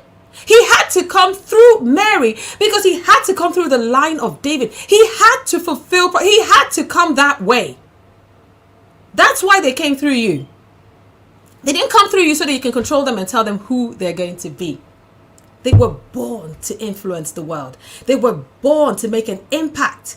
And that impact needs to be felt in the area in which they have been born to make that impact in. You are just supposed to help develop their character, help them set boundaries, and you do that by loving them, following those rules. But those rules are all down to love. The previous speaker spoke about love and balance, how you balance love and boundaries, because that boundaries are set on the foundation of love. So the key thing is understanding love. I'm not going to go into love today, but understand what love is. You can set appropriate boundaries for your children. This is why boundaries are a must, because if your children don't have that, they will not be able to set the boundaries. The second reason why your children came through you is to teach you. They came through you to teach you about yourself, and that's the wonderful thing that our Creator does. He sends them through you to teach you about yourself. So please begin to learn from them. But I'm going to move on from that. Just know that, and I'll move on from that. The next reason why boundaries are a must for your child when you're setting boundaries for them is so that they can feel safe. So it all leads to purpose. That's the end. But I started with the end.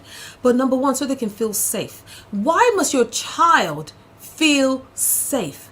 The reason why your child must feel safe is because safety is the base from which a child can launch. You don't launch in fear. You are the safe harbor where your child can come back to for rest and replenishment. You are the safe harbor from which they launch. If they don't feel safe because you haven't set appropriate boundaries, for example, if your boundaries are too encroaching on my spirit, so you are suffocating who I am, I cannot be. Chinda mentioned it. I wrote them down because it was so useful. He talked about the fact that your boundaries are, you feel suffocated in yourself. When all that kind of stuff, when your child feels that, they don't feel safe to launch. Launch what? Do you know that if your child cannot communicate to you who they are, then they don't know who they are to themselves? I don't want to steal, Tombra's identity talk tomorrow, but listen, they don't know who they are if they cannot communicate it to you. Because listen, if they're relying on you, you are their primary source, if you are everything to them, and then you don't accept who they are. And the simple way you don't accept who they are is because, for example, if your child is, playing with this or doing that, please leave this thing all the time. You're doing this. Look at your maths, and you're focusing on maybe maths or something else. You are denying who they are. And if they believe that you don't accept who they are, or another way they show you who they are is through their feelings, their emotions. They have big emotions, and then you don't accept them. You don't validate it. You ignore it. You downplay it. You put it down, or you react aggressively towards their emotion. Then, because they can't communicate freely to you who they are, they don't know who they are, and they can't control themselves. We must teach them how to control their big emotions by controlling ours first. Okay? So, key, safety. When your child is safe, they will feel more able to launch, explore. They will take more risks.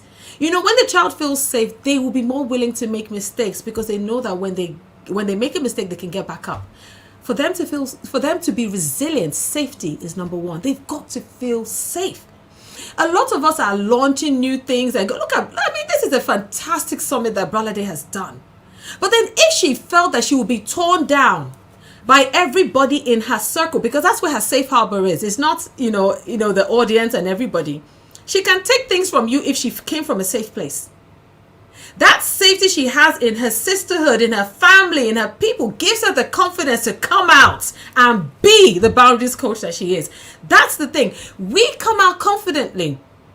Before I came out to speak, I had to go to my safe people. We did all this something together.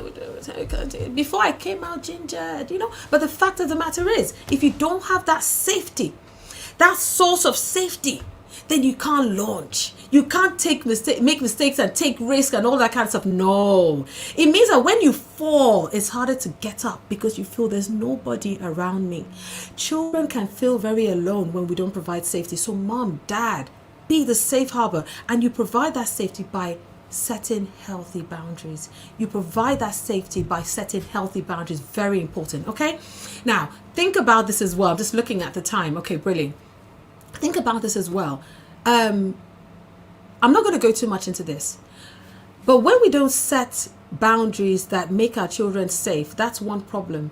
But the bigger problem is when we are the source of terror. Let's just be very, very mindful and very careful of that. Our children want to come to us for safety. Think about you going to your friends for safety. If the people in your circle are the source of terror, it becomes very difficult for you to actually feel anything about yourself because your children will not understand why you are flipping your lid. They will not understand why you are doing all this with them. They will just believe that there's something wrong with them. That's what they'll think. Because if this person, my source, my primary carer, the one I depend on, is going to treat me like this, I am unlovable. That's what they understand. They don't understand the gravity of what they've done. All they understand is the intensity of your punishment towards them. We have to be very careful. Make sure we connect with them first, understand where they're coming from, still set the boundaries. If you set it before, you're less likely to abuse the boundary yourself. Do you see what I mean? If you set it before, then you're less likely to overreact in the situation. Okay, the final reason why your children need boundaries is because that's how they feel seen. That's how they feel that you know who they are. Because if you set boundaries that actually considers their feelings, their emotions, their behaviors, their passions, their talents, they feel that you know them. If you don't know me, you can't set a healthy boundary for me. You can't. You can't set a healthy boundary with me if you don't know me. If you don't know me, try it now. Some of you, if you don't know me, you will come to me. The first thing you say, you've broken the boundaries rule you've broken my boundaries. Because you don't know what I'm about. The more you know me, the better you're able to set the boundary. You've got to know me to set the boundary. I'm repeating this because you've got to know your child to set appropriate boundaries. But a lot of the times we forget as parents that we don't know our children. We think we know. We think we know them because they pass through us. No, we don't know them. We're getting to know them. We're in this relationship daily. We're getting to know them daily. They're unveiling who they are, and we are getting to know them, guys. Guys, we don't know them. Please tell yourself, I don't know my child. I am here to observe and learn who they are. I know that Angel Gabriel told Mary who Jesus was, but she didn't know because she still was like, where are you? I've been looking for you. He said, did you not know? I'll be in my father's house about my father's business, guys. So please, get off that, thinking that you know your child because I give birth to you, I feed you. No. Enjoy the ride of getting to know them. And as you enjoy that ride, as they unveil themselves, you know what? You'll be able to set better boundaries that will be evolving and changing as you grow together. Okay, I don't like to, I like to work within boundaries because it will make, everything go really well. So I'm just going to bring it together now. I'm happy to pause here because I think I've spoken quite a bit. I think I've done about half an hour. I can speak for 3 hours on it, but let's bring Valade on. Oh my gosh. Some people are still... Can you mute? Okay, I'll mute you till I finish my question so I won't get the echo. But my guys, are you awake? Let me just feel your temperature. Feel. Some people say, pour me water, all these things. All right. So let me ask you a question the way it was asked to me. Someone said, how about children that require strong hand? Those children that seem more stubborn than others or more defiant than others, especially when your other kids are relatively, more better behaved. Let me use those words. And maybe the child is not diagnosed with any particular, difficulty. How do you manage? And of course, remember, I'm using the Nigerian parlance, the kids that require a strong hand. Hey, that's a great question. And the truth is, let me just help you out. There's no child that I know when you say strong hand, there's no child that needs that. You see, I say to parents, when your child is losing it and they're just screaming, going mad, crazy, and you're thinking, this child, I need to hold them with strong hand. You're seeing the external expression of the chaos that's going on inside.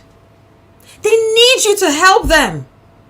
Do you think if you are looking at this behavior and you're like, oh my gosh, how do I handle you? I will use my strong hand for you to actually, what do you think is going on inside of them? The chaos is bigger inside. They need you to help them. They need you to hold them. They are going mad. They're thinking, I can't handle this. This thing is breaking me. Mommy, help me. And they're screaming. And you are using your strong hand. You are escalating it. I have children. The people that know me know my children.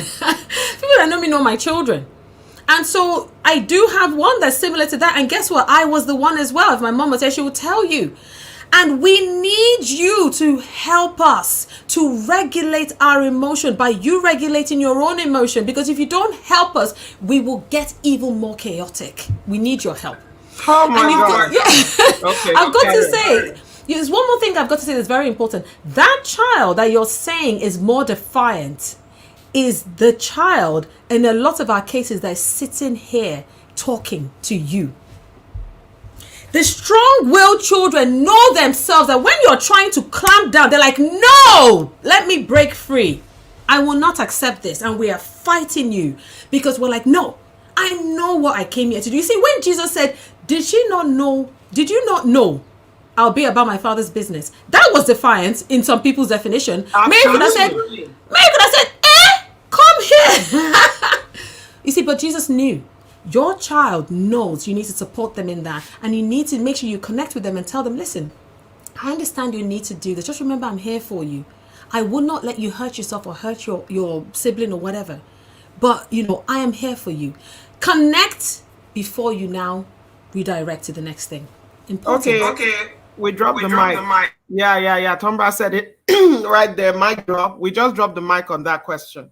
All right. The next question someone was asking me, and let me read it out. That is the question saying, guys, okay. So this question says, so what if it is an extended family where the spouse or the other person already have kids? So almost like a blended family type situation. Okay, so an extended family, and I'm assuming that there are already behaviors that have been set, and you've now come in. It's hard. It's very hard for you. Oh, it will be hard for you because they're not even ready to understand or accept your boundaries. You see, and let's say, and because we don't know how the breakdown happened in that family, they probably already aren't healthy boundaries. The first thing you need to do is accept your position. You cannot come in there knowing the situation and be thinking what.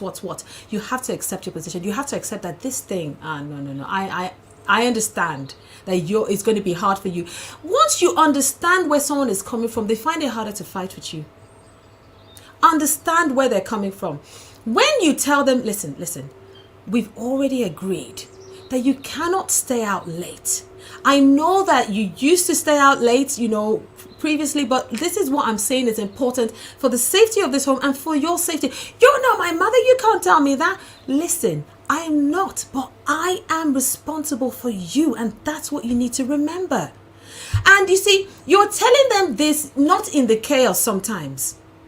You're telling them this in your movement and your walks and your relationship with them.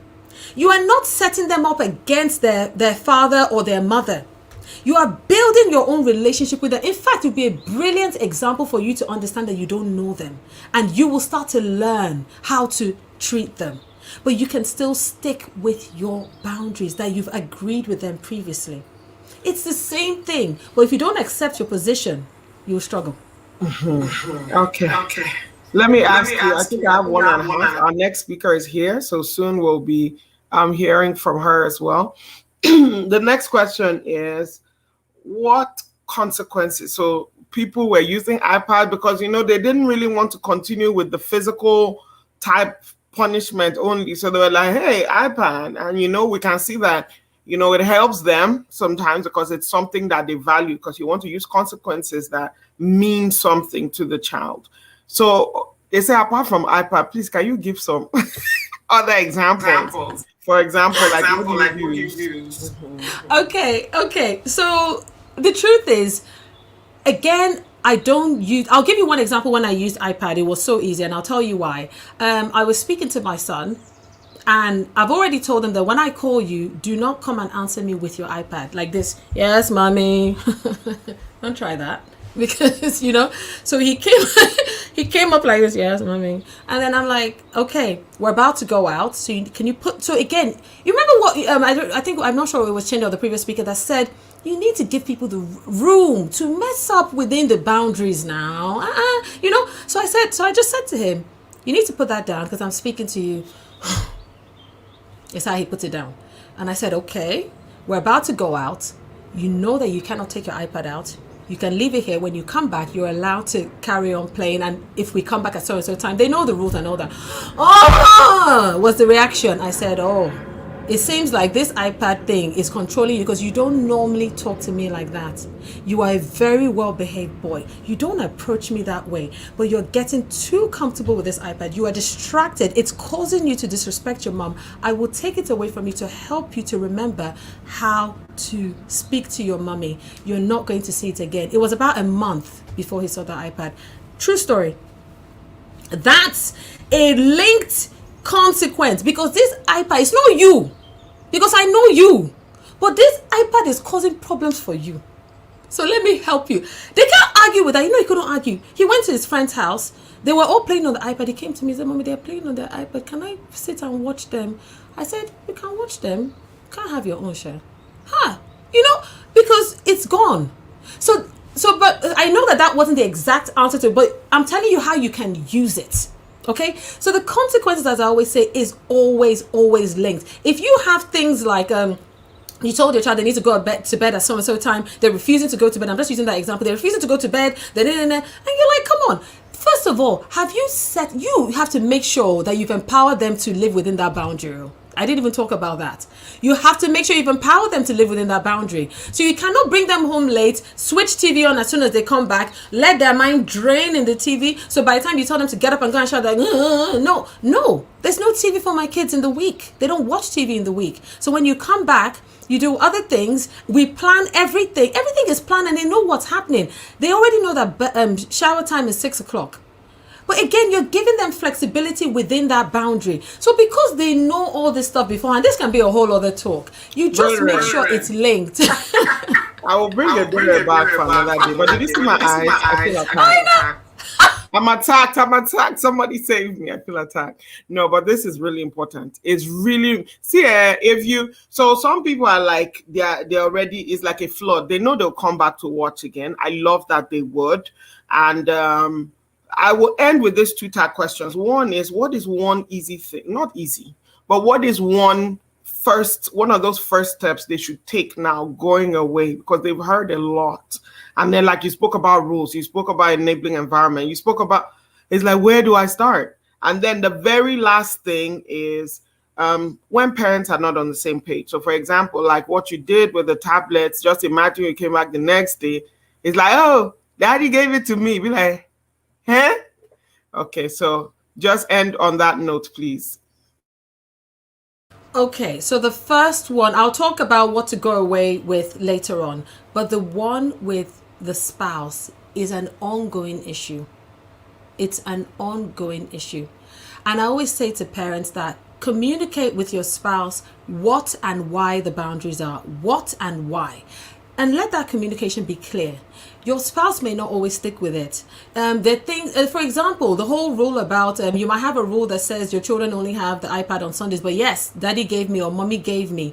At that point, I always would say to the child, I understand that your dad gave you, your mom gave you, but you understand the boundaries that we've set. I don't say the word boundary to them, but actually I should do that more, to be fair. But I say, you understand the rule and you know why. My children know why I limit screen time. They know it's because I've told them that it could result in addictive qualities. I've told them that, listen, I want you to develop yourself before you consume entertainment. Sometimes if I see them on the iPad, I'll say, have you developed yourself first? What have you done to develop yourself? Mommy, I've done this. Oh, good. You want to consume entertainment. So that's fine. So that kind of thing, they already understand why. So when daddy gave me, I said, but you understood why. And then I will go and speak to the spouse. The truth of the matter is, we do have it that our spouses don't understand or don't listen. But a lot of times, if you are parenting together with your spouse, even when they've broken this thing and given the child the iPad because you were not at home and they needed to rest and they needed to do their work, and they are very likely to say, because you've communicated it clearly, they're very likely to say to you, oh, sorry, I was tired. Then, oh, please, what is it? If you are you're already, communicating and parenting together, they're likely to say, I messed up, or I know why I did it, or I was tired. They're likely to give you a reason. Then you can say, okay, I understand, but let's try and keep to the rules. You two be understanding. And everybody's trying to work to meet this thing. But you cannot go to them, I told you so. How you go to them is how they'll respond to you. So it's very important. And quite frankly, you too, sometimes you mess up now. Sometimes we all do. So anyway, it's a difficult one.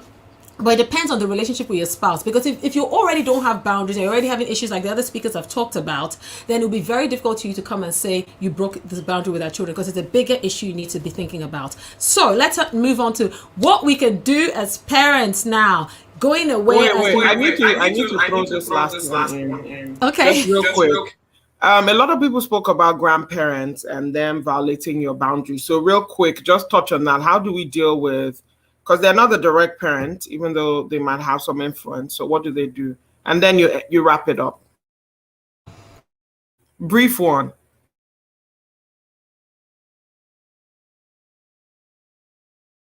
Because, can you hear me? Okay. I have to be honest with you. I'm not your girl for this one, because I have solid boundaries. It doesn't matter whether you are Bill Clinton. I don't even know why Bill Clinton came to mind. It doesn't matter who you are. You will not. You will not. It will not happen. You don't live in my home. So if you come to me, I will not have emotions when I'm telling you that, listen, you set your rules. You set your boundaries. Why are your look, if it's something like when grandparents are around, they allow your child to have juice and you don't normally give them juice, that's okay now. That's okay. I'm not like, my kids don't have, fizzy drinks, and if their grandparents are, let him drink Coke with me, I'm like, okay, he knows he can, but that's different. But if they are coming in and they're saying you must do this, sorry, I'm responsible for my children.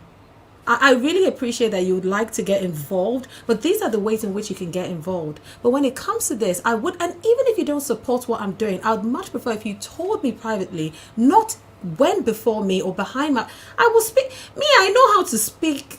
You have to be very, in fact, let me save you. This is something I can do to help you. If you're not sure how to approach it, practice it. My friends know me. My children know me.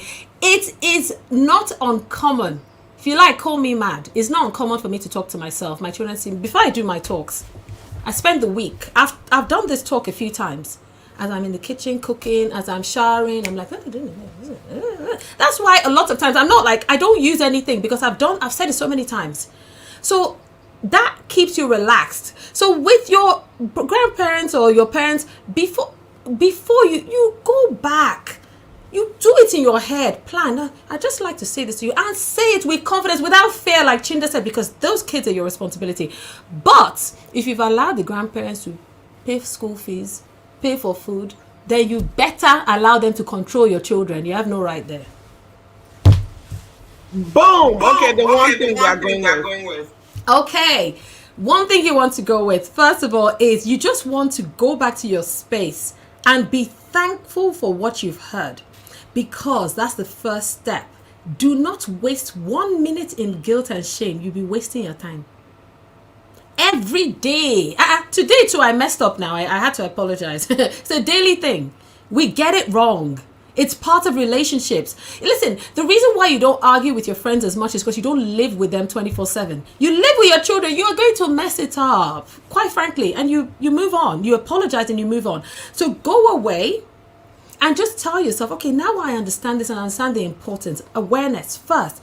Let me think. I want to reflect on ways in which I have not set the right boundaries for my children.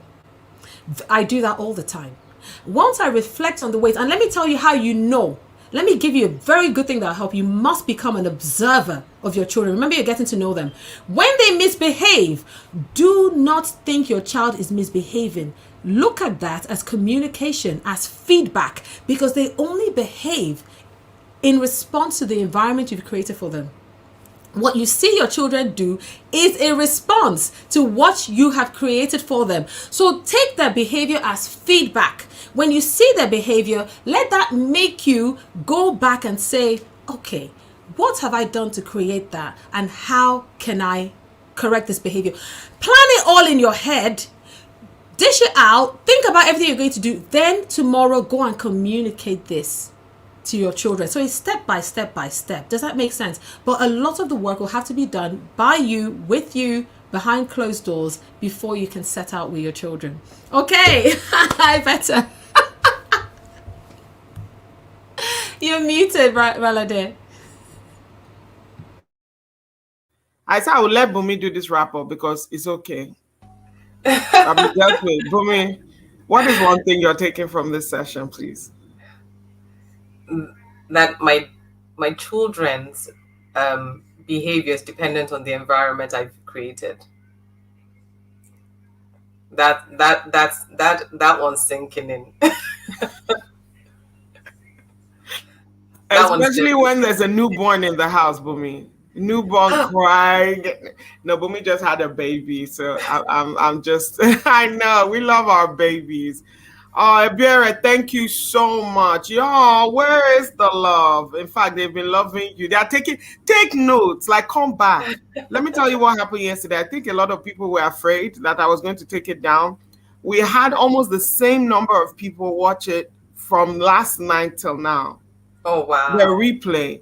So we have over 1,000 views now on day one.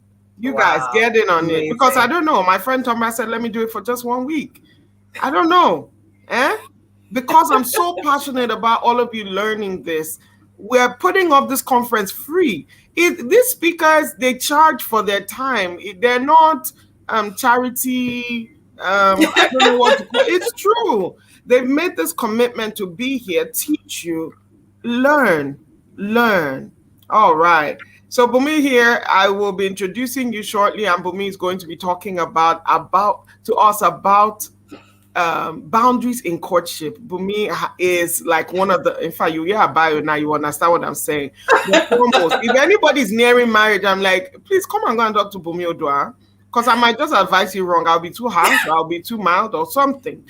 So Bumi is that plug, and stay here because you have a younger sister, or you have an older sister, or brother, or something. In some way you're counseling Yeah. people. Except you're not meant. If you are older, then except you're not mentoring someone. If you're younger, you need it for you.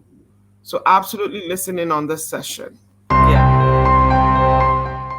Bumi Odua is a teacher, speaker, and author. She is the author of Intimacy with God and I Wouldn't Touch Him with a Barge Pole. She is also a relationship expert who shares practical steps and tools for mature single women of faith who want God's marriage for them, showing them how to wait gracefully and enjoy the season. She does this through a signature Intimacy with God course and relationship masterclasses, the Attraction Code, and the Dating Code. Every week, she reaches over 10,000 women through her online community and has been featured on many platforms across countries such as the United Kingdom, USA, Canada, Ghana, and Nigeria. She can be found online via her website, bumiodua.com, and social media on Instagram, Facebook, and Twitter as @bumiodua. She is married and blessed with 2 children. Speaking on must have boundaries in courtship. Welcome, Bumi Odua. Awesome, Bumi. You can take it away. Hi, Bralade. Thank you so much for just, having me here. It is such an honor. And I just want to say well done. Well done for setting this up because it really matters. It matters so much. Life functions on boundaries, and I just personally believe that you're empowering people to do amazing things with their lives, with their relationships. And I just want to say well done. Thank you so much for having me. So tonight I'm going to be talking about must-have boundaries in courtship, and I'm just going to make sure I don't lose track of my time. Yes, so we're going to be talking about must-have boundaries in courtship, and I'm sure that throughout this session you've been hearing all about boundaries, and you've probably learned so far that boundaries are sort of like the guiding lines or the defining lines that guard something or keep something. And for me, as a woman of faith, a Christian woman, so for example, the boundaries of my faith are sitting between Genesis and Revelation in the Bible. Those are the boundaries of my faith. And I believe that life functions well when we have boundaries. I believe that part of the reason we struggle a lot in our relationships and sometimes even in our lives is because of a lack of boundaries.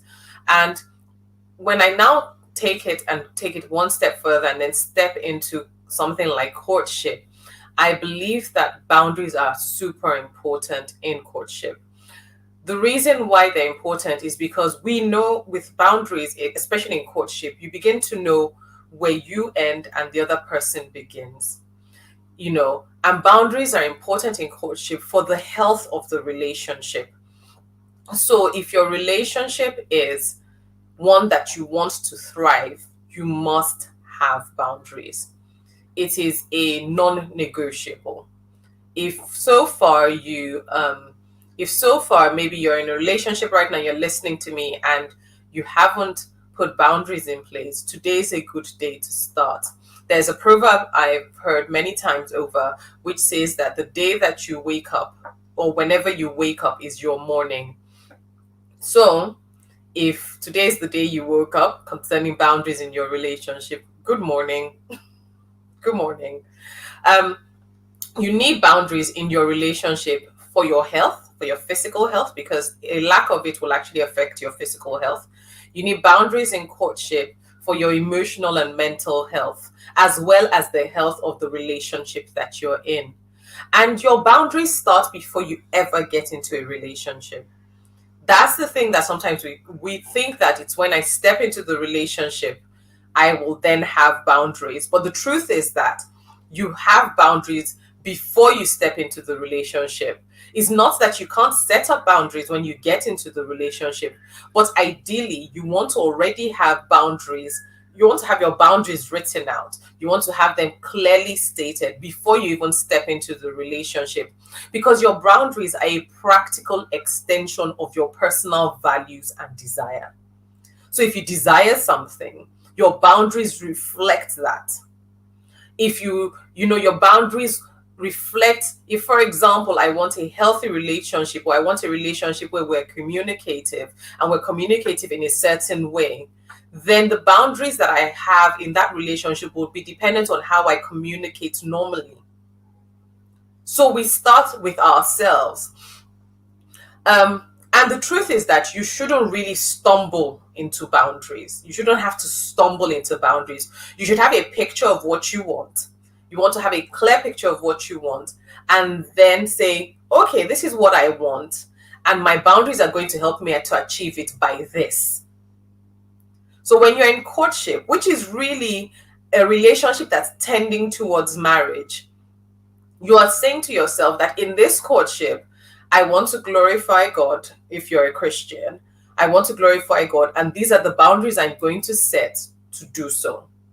So boundaries when it comes to courtship and your relationship is really helping you to say, this is the picture of the kind of courtship I want, and these are the markers I'm going to use to keep myself in check towards that vision. Boundaries help you to achieve the vision that you have for your courtship. A lack of boundaries means that you want to paint a picture contrary to what you say you want. If you really want something, your boundaries should show it. So please, if you are in a relationship right now, in a courtship right now, especially if you're tending towards marriage, please have boundaries if you don't already have them. If for example, you want a marriage that glorifies God, if you are a Christian, then you set boundaries that achieve that. Even if you want just a great marriage, so you're not even thinking about the God side of things or your religious side, religious slant, you must still have boundaries. Boundaries are important whether you're a Christian or you're not a Christian, whether you're a Muslim or you're an atheist. Boundaries make life function, and they will make your courtship function. And really, when I think about boundaries and think about courtship, the thing I would also say at this point is that boundaries in courtship are really a joint decision. They're not just led by one person. That way there's always buy-in from everyone involved. If I know that this is what I want, I will communicate, and I'll talk a bit about that in a few minutes. But if I want to set my relationship to look a certain way, I want our courtship to look a certain way, it's not my decision alone. Why? Because it takes two to tango. There are two people involved in the relationship.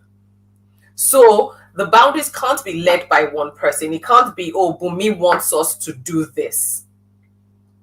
It can't be that X wants us to do this, John wants us to do this, but I don't want it. The boundaries of your courtship must be a joint decision. There are two people involved in the relationship.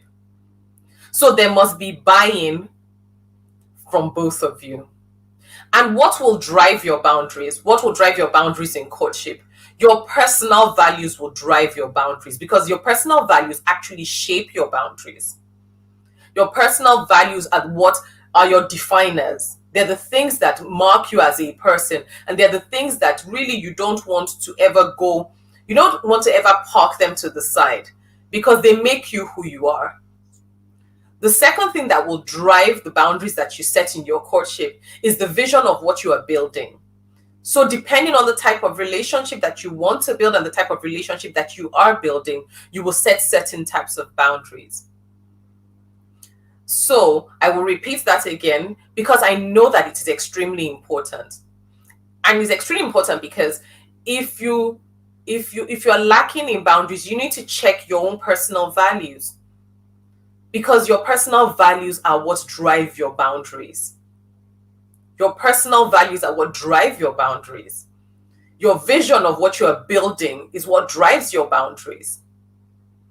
So if you don't have boundaries in your relationship, or if you're struggling when it comes to certain areas, you need to check your personal values and whether or not you're actually bringing your whole self to the relationship or not. Or whether you've parked your values in a bid to ensure that you stay in this courtship. And I think I need to pause here because somebody needs to hear this. If you're having to park your values so you can be in that relationship, maybe you shouldn't be in that relationship. Because you should never, ever put your values to the side for a relationship. Even if you keep going and things go well so far, guess what? In time, you are going to resent the fact that you parked your values. So please never put your values to the side just because of your desire to be in a relationship or to be in that courtship. And are there some basic boundaries that you need for a healthy courtship? Yes. The biggest one being the boundary on how we will treat each other. How we will treat each other in our words and how we will treat each other in our actions. That's probably the biggest one. The boundary, you must have boundaries on how you will treat each other, how you will speak to each other in that relationship. If, for example, you're someone who loves peace or you're someone who does not like drama, then your boundaries must reflect that in the relationship. The way that you speak will show. And that's a boundary. Just the way that I speak is a boundary in itself. The way that I'm speaking to you shows you and communicates my boundary regarding how I want to be spoken to. They say that you treat people the way that you want to be treated. So I'm treating you with respect means I want respect back. Not only will I treat you with respect, I will communicate that I want respect and I want to treat you with respect. But the biggest boundary for a healthy courtship is the boundary on how we will treat each other. How will we treat each other when we're together? How will we treat each other when we're in public? How will we treat each other when we're with our families? How will we treat each other when we're with our friends? Those are things that need to be clear. How will we speak to each other? How will we speak about each other? How am I going to speak about you to my mother or to my father? How am I going to speak about you to my colleagues and to my friends? Am I ever going to denigrate you in front of my friends? Am I ever going to speak badly about you? Am I always going to speak positively about you? Even if you might have character flaws, am I always going to look to protect you? That's a boundary. And then how are we going to treat each other? So, for example, and people sometimes call them some people can use the word interchangeably when they say deal breakers. I call it a boundary. So a boundary for me personally is that you can never hit me. And I will not hit you. You can't hit me and I can't hit you. That's a boundary for me in courtship. It's actually a boundary for me from dating. But since we're talking about courtship, let me stay on track. You can't hit me and I can't hit you. If you hit me, it means that you have crossed the boundary line of something that is really fundamental to who I am as a person. So, how are we going to treat each other? How are we going to treat each other with our words, and how are we going to treat each other with our actions? I don't want to belabor the point, but you get it, that the most foundational one is this one. The second one I would talk about is boundaries on even touching and sex. For example, I might be someone whose personal value is one of purity and holiness. If that is my personal value, it means that I have a boundary when it comes to relationships, in that I will then say that because my boundary is purity, my value is purity and holiness, I know that I don't want to have sex before marriage. I'm using that as an example when it comes to touching and sex. So in this relationship, I will communicate to my partner, the person that I'm in a relationship with or in courtship with, that I am staying pure till I get married. So I do not want to touch and I don't want to kiss, as it will arouse me. I will show you affection in other ways, potentially such as holding hands. But I will not have heavy petting. I will not do heavy petting with you. I have just communicated a boundary based on my personal value. And I've communicated it because of how the health of the relationship that I want to have with you, the type of relationship I want to have with you.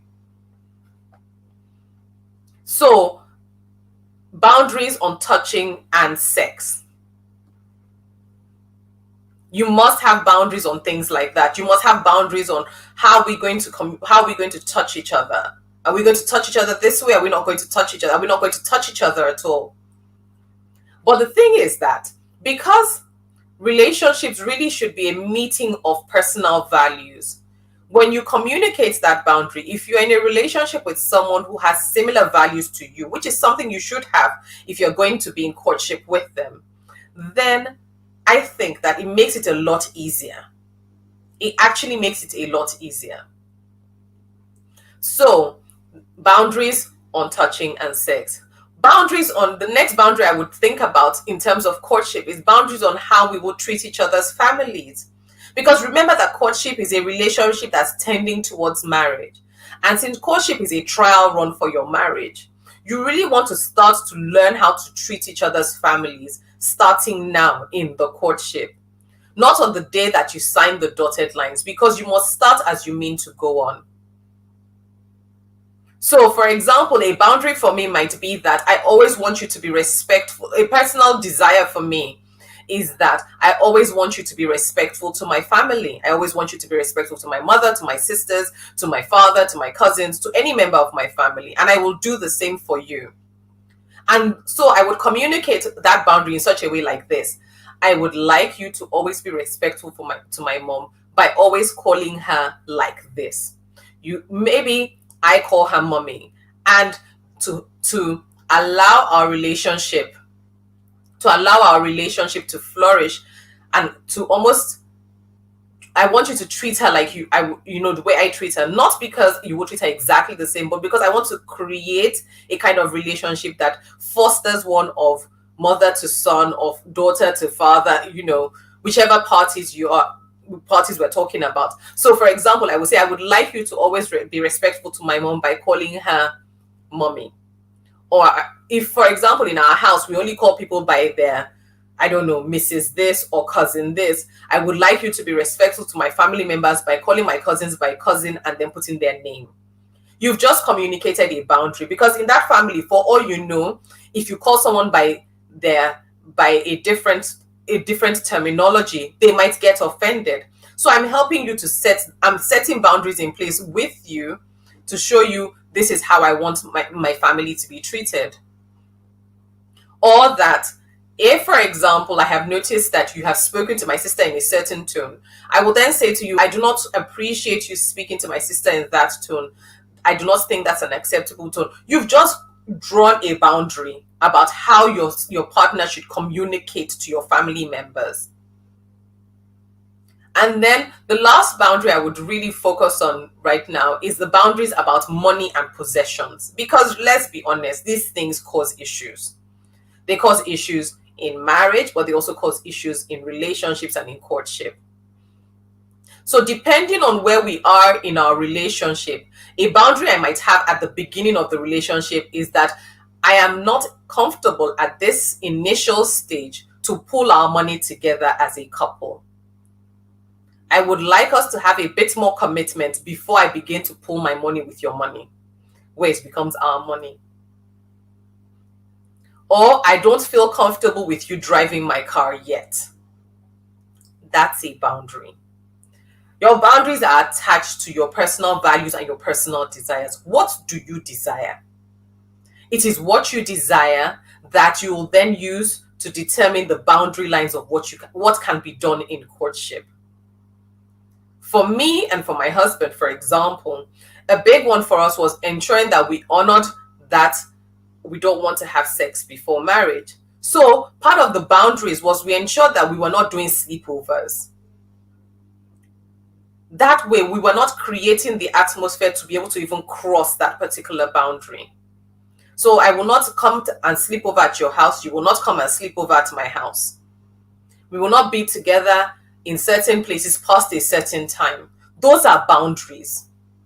And they're communicating something. They're communicating something to both of us, but they're also communicating something to God, who is the one that we say we want to honor in the relationship. I want you to always remember that courtship is a trial run for marriage. It's a trial run for marriage with this particular person. It gives you a glimpse into what marriage will be like with them. So, if this is a trial run, you want to do it properly. And what's the best way to set boundaries and learn about your partner's boundaries? The best way to do it is to talk about it. Boundaries must be communicated. Boundaries must be communicated. It is extremely important to talk about your boundaries. It's extremely important to talk about the things that you're comfortable with and the things that you're not comfortable with. If, for example, you are not comfortable with the way that he talks to you, communicate it. That's how you communicate your boundaries. You have to communicate your boundaries. And the conversation isn't a one-off. It will be ongoing because there will be many opportunities to check if our boundaries have been breached or if we're still going well. And also, the further you go along in the courtship, the more you will need to adapt the boundaries based on the closeness that you now have with that person. So communication is the best way to set boundaries. And then when you do set the boundaries, stick to them. Don't give people mixed messages. Don't say, oh, well, I have decided that we're not going to have sex and we're not going to do heavy petting, but then I'm constantly touching you in a way that is heavy petting. You are sending mixed signals and you really shouldn't. It really shouldn't. So the last thing I would say is that if you want a healthy courtship and a healthy marriage, because courtship is like the pipeline or the beginning of the journey towards marriage. If you want a healthy courtship and you want a healthy marriage, then please put boundaries in place. Put boundaries in place. They are foundationally important. They're fundamentally important. You will thank yourself for having those boundaries in place. Your spouse, when you do marry them, will thank you for having those boundaries in place. Your marriage will be fuller and richer because you put those boundaries in place. Your home will be richer because you had those boundaries in place. Your relationship will be healthier because you had those boundaries in place. So, like I said, if you don't already have boundaries and you're listening to me, whenever you wake up is your morning. Good morning. Thank you.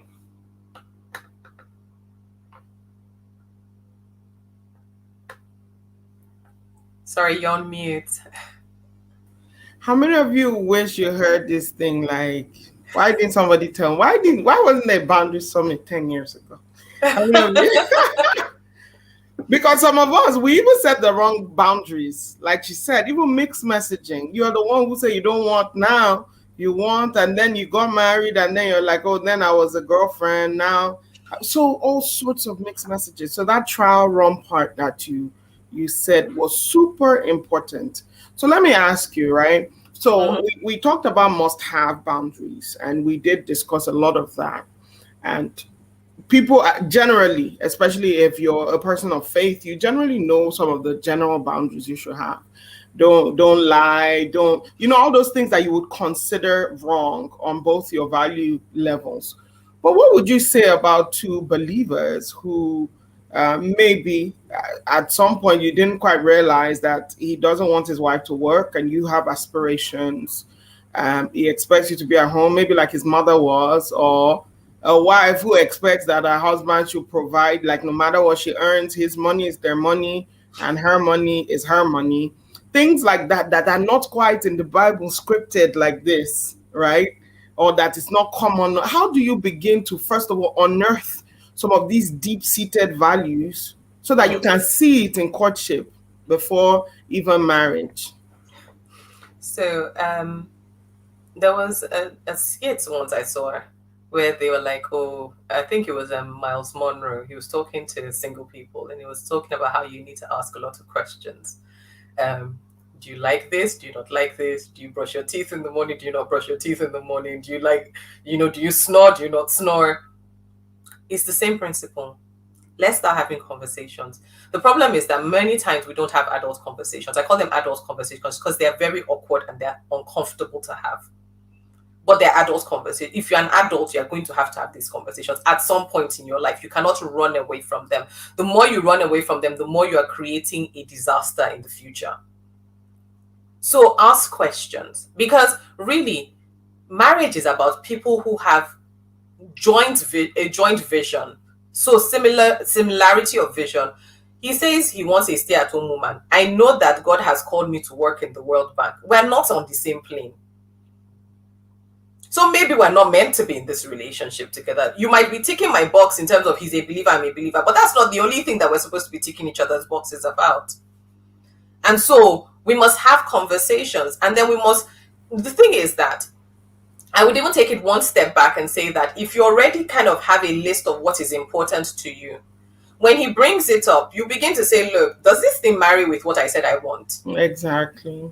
And this thing isn't marrying with what I said I want. So potentially, maybe, I'm not saying it isn't, because obviously relationships are unique in themselves. But if you follow the basic principles, which is one of compatibility and one of joint vision, then really, maybe we're not meant to be doing this together. And it's not that some things can't be overcome. If, for example, he's willing to accept that she's going to work, that she won't be my mother. If he's willing to accept that, if she's willing to understand that, yes, his money will be our money, but my money will also be our money. If there is that teachability and that willingness to do that, then maybe there is hope for the relationship. But if both people are adamant and set in their ways about, I'm not changing, you are not changing, then maybe we shouldn't really be. Maybe not. I'm telling you, it doesn't always have to be that this person is evil, that's why we didn't work out. No, it doesn't always have to be that. It can be both of you are good, but maybe not for each other, for someone else. Exactly. So I love that. What is one thing? So I have a lot of people in university right now, many of my mentees and our younger ones, right? They're listening. And then of course we have older people too. I mean, there are 40, 50-year-olds that are dating even. So what is one thing you would leave them with? Say today, this is one thing you should take with you as you're going. If there's one thing I would say, it would be, if you know your personal values, because they will drive whatever else you do. Know your personal values. If you don't know them, make the effort to sit down. There are many assessments online, but you just ask yourself, what is important to me? What is important to me? If for me, for example, integrity is important. Respect is important. Faith and belief in God is important. Those are my personal values. Those are the things that drive everything else that I do. Yeah. You cannot script a boundary for a relationship based on what you heard. Oh, Bumi's boundary. Yeah. So I'm going to copy that. No, your boundaries are driven by your personal values. If you copy my boundaries, guess what? You will not be able to hold them up because they're not tied to you. They're not yours. They're not yours. They're mine. It's like building your mansion on another man's land. Exactly.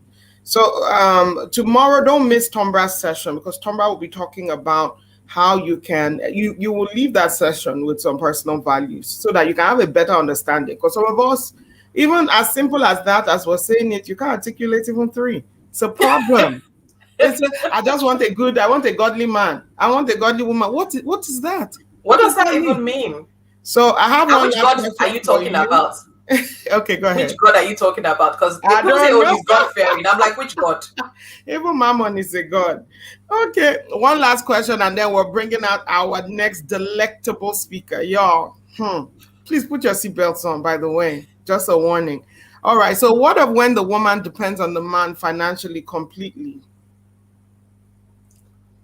I'm not sure I fully... What of when the woman depends on the man financially completely? I'm not fully sure what that question So maybe means. you're in a relationship, courtship now, you don't have plans to work. Let him not think that it's because you just haven't found a job yet to, like, this is me. Is that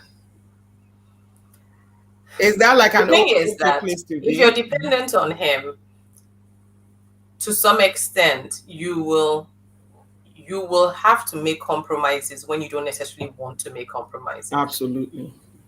If you're dependent on someone, you will 100%. most likely bend over when you don't want to bend over. You will most likely do things that you don't want to do because you feel indebted to them. And you never want to feel indebted. You always want to feel empowered. You can be dependent on someone, maybe for a season, for example, Yes. you're married and you lost your job and you're dependent. Mm-hmm. But if you already have a healthy relationship, if you already had healthy boundaries, you won't feel indebted. Yeah. You will know that it's a extension of their love for me. Mm-hmm. This is just an extension of their love for me. And then also, I mean, I see people, especially in the Western world, one spouse stays home. I've seen where a husband stays home, a wife stays home. And it to them is just that one half of us is taking care of the kids and one half of us is going to work. Exactly. Our money is our money, our children are our children. This is where what the happened for problem me for a starts to season. come up. Mm-hmm. Exactly. So my husband, basically, I left work and my husband was like, yeah, sure, leave work. He was the sole breadwinner for a season. And it was like, sure, if this is what God is calling you to do and this is what we have to make do for now, fine. Did I feel indebted to him? No. He was taking care of me because it's part of his responsibility. And I'm taking care of the rest of you. Love. It's also, It is what it is. But I think that's why we did day one. So if you're in that place and you feel like in your life you can never be empowered, because remember, spouses also die. Spouses lose jobs. Spouses, things happen. So you have to be someone who's resourceful enough that if there's something like that, you can step up for your family and your children. So that is absolutely important for you to listen to day one, personal boundaries and leadership. And do you see the gorgeous woman on my screen?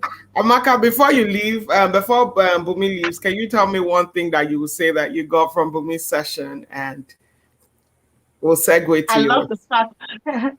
love the fact that she spoke about communication. Boundaries must be communicated because there's a tendency. She's spoken about pre-marriage. I guess I'm going to speak about in marriage to a degree, that communication is the lifeblood. We tend to assume that people are just going to know what we want, what we need, what we don't want. It must be communicated. I think that's one thing I'll take away from it. Awesome. Thank you, Bumi. And we really appreciate you stopping by. And you guys go follow Bumi. Check on her link in the chat. You'll see it. Go follow Bumi. Bumi really dishes out content and she gives you a chance to ask her questions every week. All right. Bye, Bumi. All right, Miss Amaka, let me show your bio and then we'll get started. I can't wait to hear all about this. I mean, we'll talk generally about everything, but I look at it and I want to hear, when you're already in a toxic situation, how do you even deal? And I'm just loving this. All right, let me play your video. Amaka Chika Mbono is a motivational speaker, a certified counselor with a special interest in couples counseling, an infidelity recovery specialist, and the author of 4 books. How to Get Your Wife to Swing from the Chandelier in a Red Negligee. 49 Ways to Get Rid of the Other Woman Without Getting Caught. Before, When, and After. And Where Did You Put Your Organ? She carries keys of wisdom to unlock people's minds and hearts through the power of her own testimony. Amaka has spoken on diverse multiple speaking platforms, locally and internationally, and featured on radio and television programs across the globe with one primary message and mantra: marriage takes work to make it work, so let's get to work. She has been married for 27 years and has 2 young adult children. Speaking on boundaries to have when marriage becomes toxic, welcome Amaka Chika Mbono.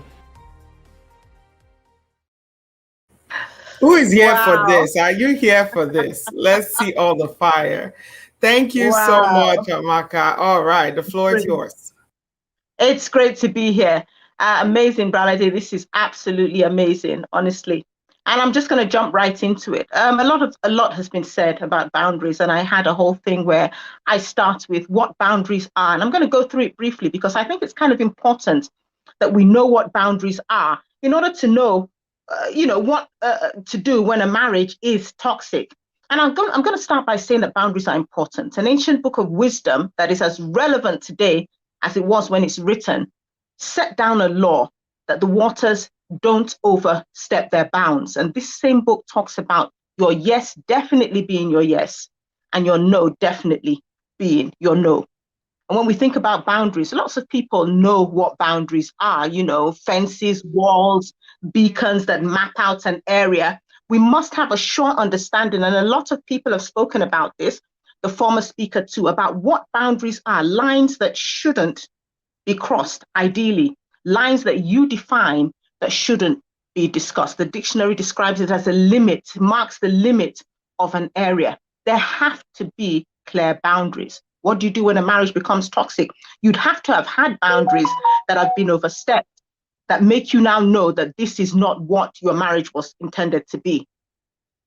Boundaries are always in place for a reason. They prevent chaos, they prevent confusion, they provide clear lines so that people know where they are, what the rules of engagement are within a definite space and area. And anytime anything encroaches on boundaries, then there's a problem. And you get these situations where marriage has become toxic. I know that in every area, there is a need for boundaries to be expressed, but never more so than in marriage. In romantic relationships between a man and a woman, it's important that we know what our boundaries are, because it's the lack of these boundaries that have produced many a toxic situation in marriage. And these boundaries, I think the former speaker said, and I have it noted down, these boundaries have to be specific in marriage and specific to the people involved in the marriage, because no 2 marriages are alike. Every marriage is as unique as the 2 individuals in that marriage. I believe it was Bumi spoke a lot about them being determined before marriage. And then I've written that they should be discussed and continuously examined and re-examined within marriage as people grow and evolve. What do you do when a marriage becomes toxic? The first thing you have to identify is what your boundaries even are. What is marriage to you?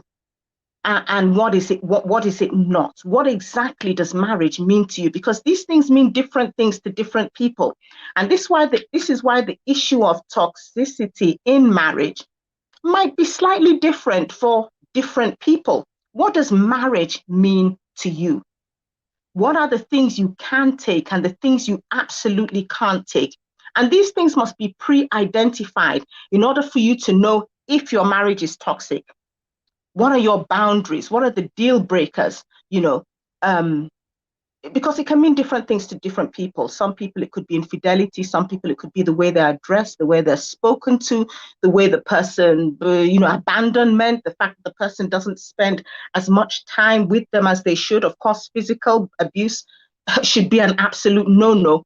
But the toxicity in a marriage is going to be different for each person. I've always found it so thought-provoking that we set, we define, and we adhere to boundaries in every, and even enforce them in every area, except in this closest, of human relationships, marriage. And it's the failure to define boundaries, to define lines that should not be crossed, and to define them clearly that create an atmosphere of toxicity in a marriage. Toxic implies something that is destructive, something that is dangerous, and it never comes in suddenly. It's always insidious. It creeps in gradually, subtly. You understand? When the areas of marriage are not set, when they're not set lines, once they're not set lines, lines will be blurred, lines will be crossed, and abuse will enter. In marriage, it's very important, and it sounds as if I'm repeating myself, but I can't stress this enough, that we declare how we want to be treated, how we want to be loved. And this isn't being difficult. This is, as I've heard Bralade say, is telling the person how to love you, how you want to be treated, how a person should be close to you. There is a freedom in knowing exactly what the rules of engagement are in a particular situation. Boundaries enhance relationships, and they give them the best chance of thriving in a day and age when many marriages are not thriving. I keep on repeating, even though many of the speakers have, the issue of boundaries, because again, the lack of boundaries pre-discussed prior to marriage and not constantly discussed within the marriage, that creates atmospheres that become very, very toxic. Why should there be boundaries? Many people have spoken about it, it for our health, for our well-being, to make the marriage thrive, to make sure that the next generation can thrive in marriage.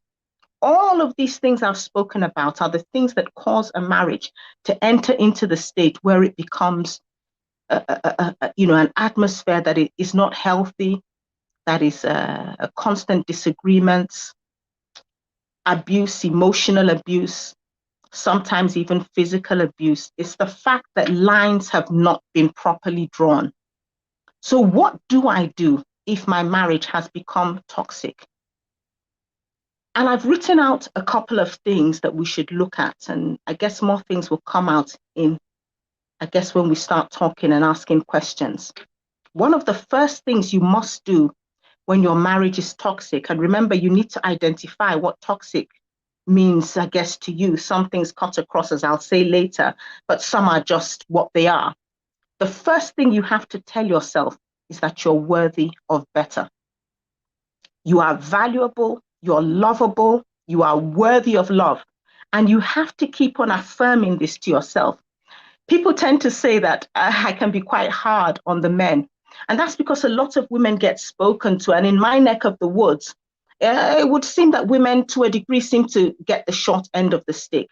So you have to tell yourself that you're valuable, you're lovable, you're worthy of love. Continue to affirm this to yourself. A lot of times, especially for women, in toxic situations, you would have maybe lost some feeling of esteem, self-esteem. So you need, if your self-esteem has been eroded, you might need to seek professional help with that. But the issue of affirmations, you are worthy, you are lovable. You may need to go back to a time when you did feel good about yourself. And if perchance there's never been a time that you feel good about yourself, then you might also want to get professional help to look into why this is the case. We have to realize that being strong sometimes means acknowledging that we're weak. So if you find yourself in a toxic situation in your marriage, which is likely to have set in because the things I've spoken about previously, lines were not drawn, you had not declared what you want, you probably didn't even know that you did. At this point, you have to build up your self-esteem. I'm a person of faith, as some of the other speakers have said. And if you're of like faith with me, there's so many things I can tell you, which I guess we can call affirmations, that will make you know that you are powerful. God loves you. He sent Jesus to die for you. If you were the only person on earth, he would have sent Jesus to die for you. He thinks you're that valuable. What do you do when you find yourself in a toxic situation? You have to build up your self-esteem. You have to know that you are all that and a bag of chips. You are not the sum total of the way your significant other does or does not treat you. This cannot and should not define you. We're not defined by our circumstances. Rather, our circumstances, the things we've been through, they can give us a strength and a courage, that cannot be kind of, nurtured or built any other way. Your struggles must be part of your strength. In fact, I like to say that strength, courage, and character are birthed in and through adversity. I'm not saying we must suffer, but I'm saying in a toxic marriage, the first thing you have to deal with is building up your self-esteem, knowing that you're valuable and knowing that you're not the sum total of the way your significant other does or does not treat you.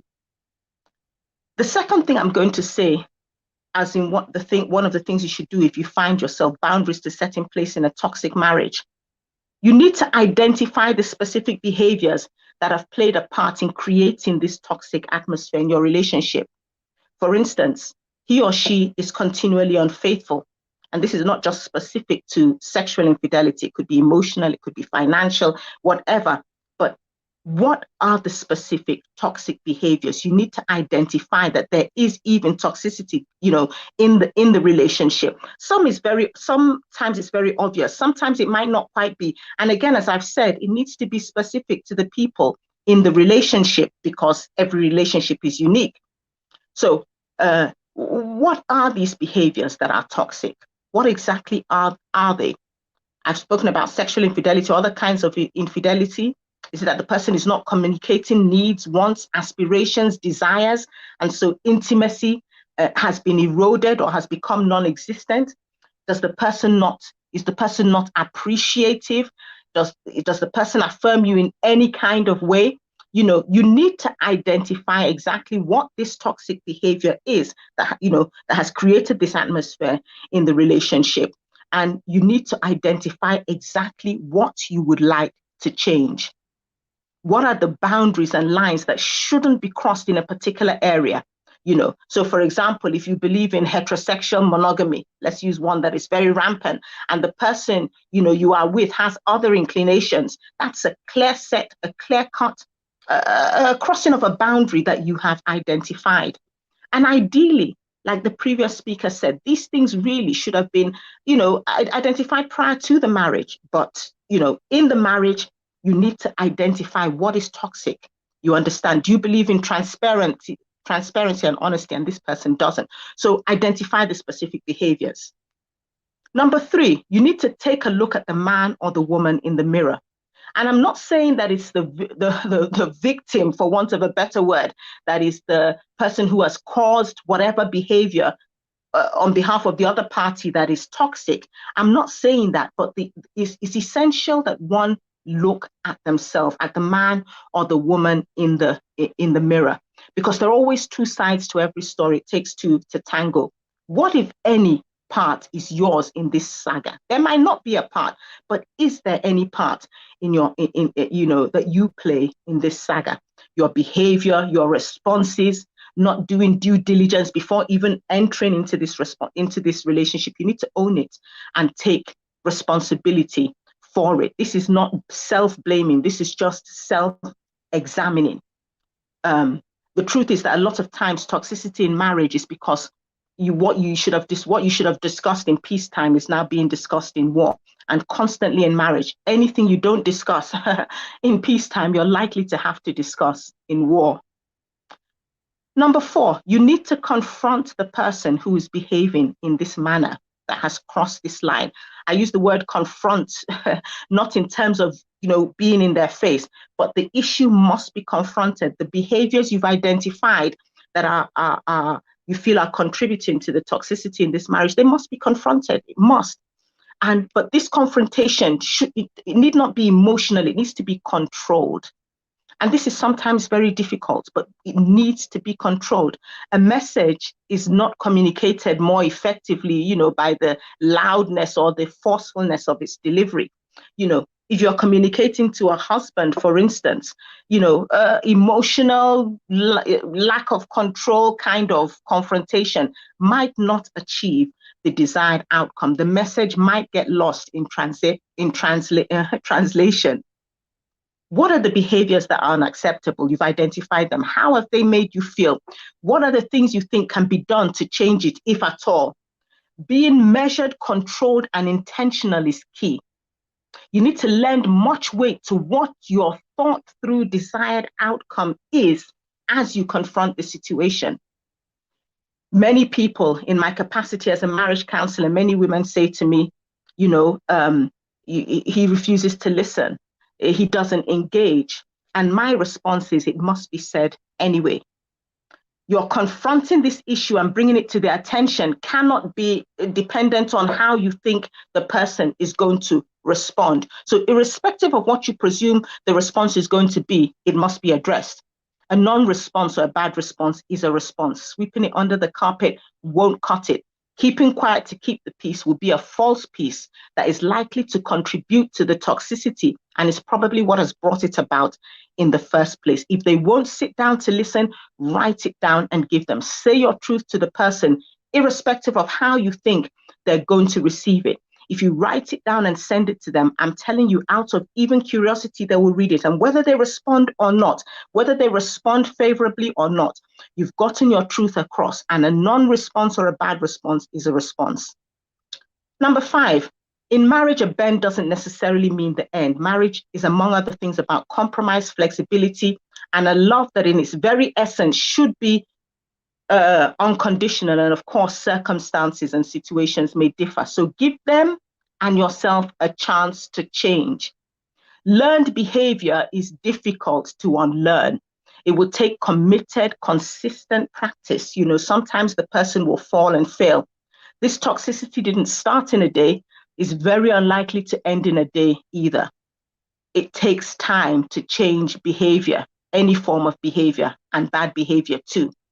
You need to give it time, except, of course, if you're in imminent physical and serious emotional danger. You might want to consider giving some latitude if you see a genuine desire in the person to change. What time frame? It's difficult to say what time frame. However, in line with the theme of the conference, one by themselves kind of has to determine the time frame that fits in line with their relationship. During this time of change, in quotes, you have to be strong and determined and resolute about the fact that these lines must not be crossed. It is critical during this time that each party express clearly and unequivocally what they want acknowledged and validated, what lines must not be crossed. No, I'm not comfortable with a particular circumstance or behavior pattern. No, I don't like it when you do it. It makes me feel a particular kind of way. No, I'm not okay with you speaking to me in this manner. Both parties must have the freedom to express themselves.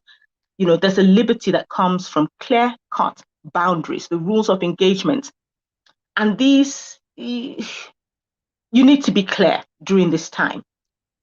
Now, remember in a toxic marriage that there was a you before there was an us. Sometimes we find that we're looking for people to fill certain areas in our lives that they were never ever meant to fill, nor are they equipped to do so. You might want to consider this, that you need to find you again. It's kind of related to the first thing I said, that you need to find you again. By all means, focus on seeing if the situation in your marriage can change for the better, but it cannot be your entire focus. It cannot be the be all and end all of what you do and what you get involved in. Find your passion, your passion, your purpose, and pursue it. Reconnect with old friends, make new ones. If you're a woman, change your hairstyle, get new clothes within your means, but you need to get in touch with you. You need to remember that your relationship is not the be all and end all of who you are, be you man or woman. There's more to you than just this person. And I'm going to say, I speak very briefly, that at some point, a decision must be made. And I usually tell my clients that there are 3 things that I have determined are decisions you have to come to in certain kinds of situations in a marriage. And I'm going to look at them from what I've written. Number 1, I can live with this. And I believe, I'm going to act the way I should act whilst I'm living in it, irrespective of what the other person is doing. And I can tell you that this is hard. Number 2, I can live with this, but I'm going to check out in every other way that matters. And number 3 is I'm done, I can't go on, and I'm out. In these 3 scenarios, one must think of the consequences, the pros and the cons. It must be well thought through. You see, toxicity in a marriage affects one's health. It affects one's stress levels. It affects the potential they can reach, how far they can go. It affects all these things. It affects the next generation because your children seeing certain situations in marriage, unfortunately, tend to mirror it in their own. So it affects posterity. The family unit is the smallest unit of society, and if it's dysfunctional and you have groups of dysfunctional families, it will produce a dysfunctional nations, and it affects the world in its entirety. So it's important that we deal with issues of toxicity in our marriage.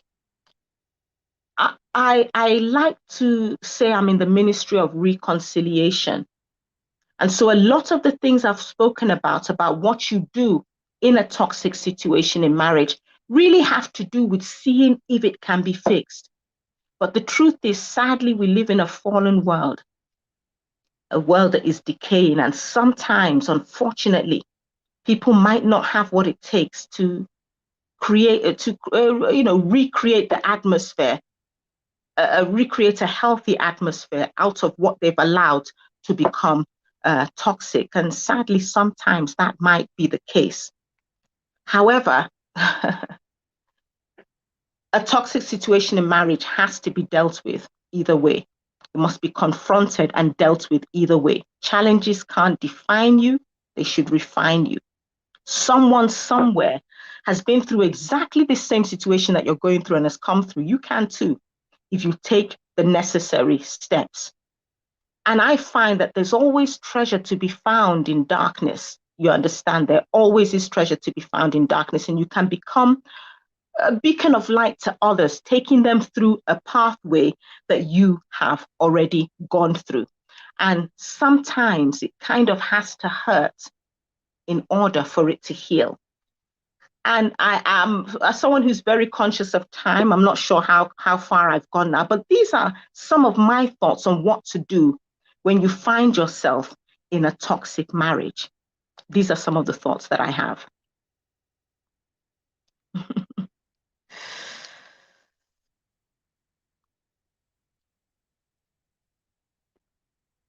I can't hear you, Brother D.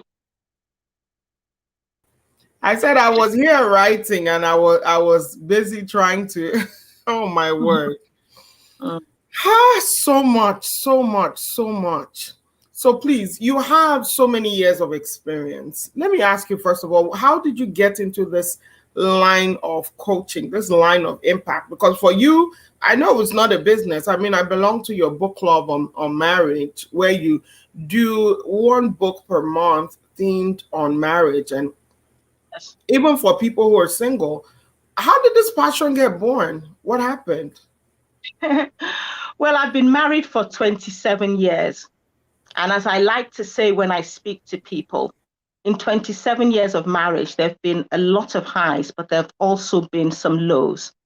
And I, through personal experience and through the fact that somehow I've always had the privilege of speaking, the privilege of having people speak to me about marriages, toxic situations, I just came to the realization that marriage is the bedrock for so much. It's the underpinning of everything else. I mean, people talk about entrepreneurship, people talk about,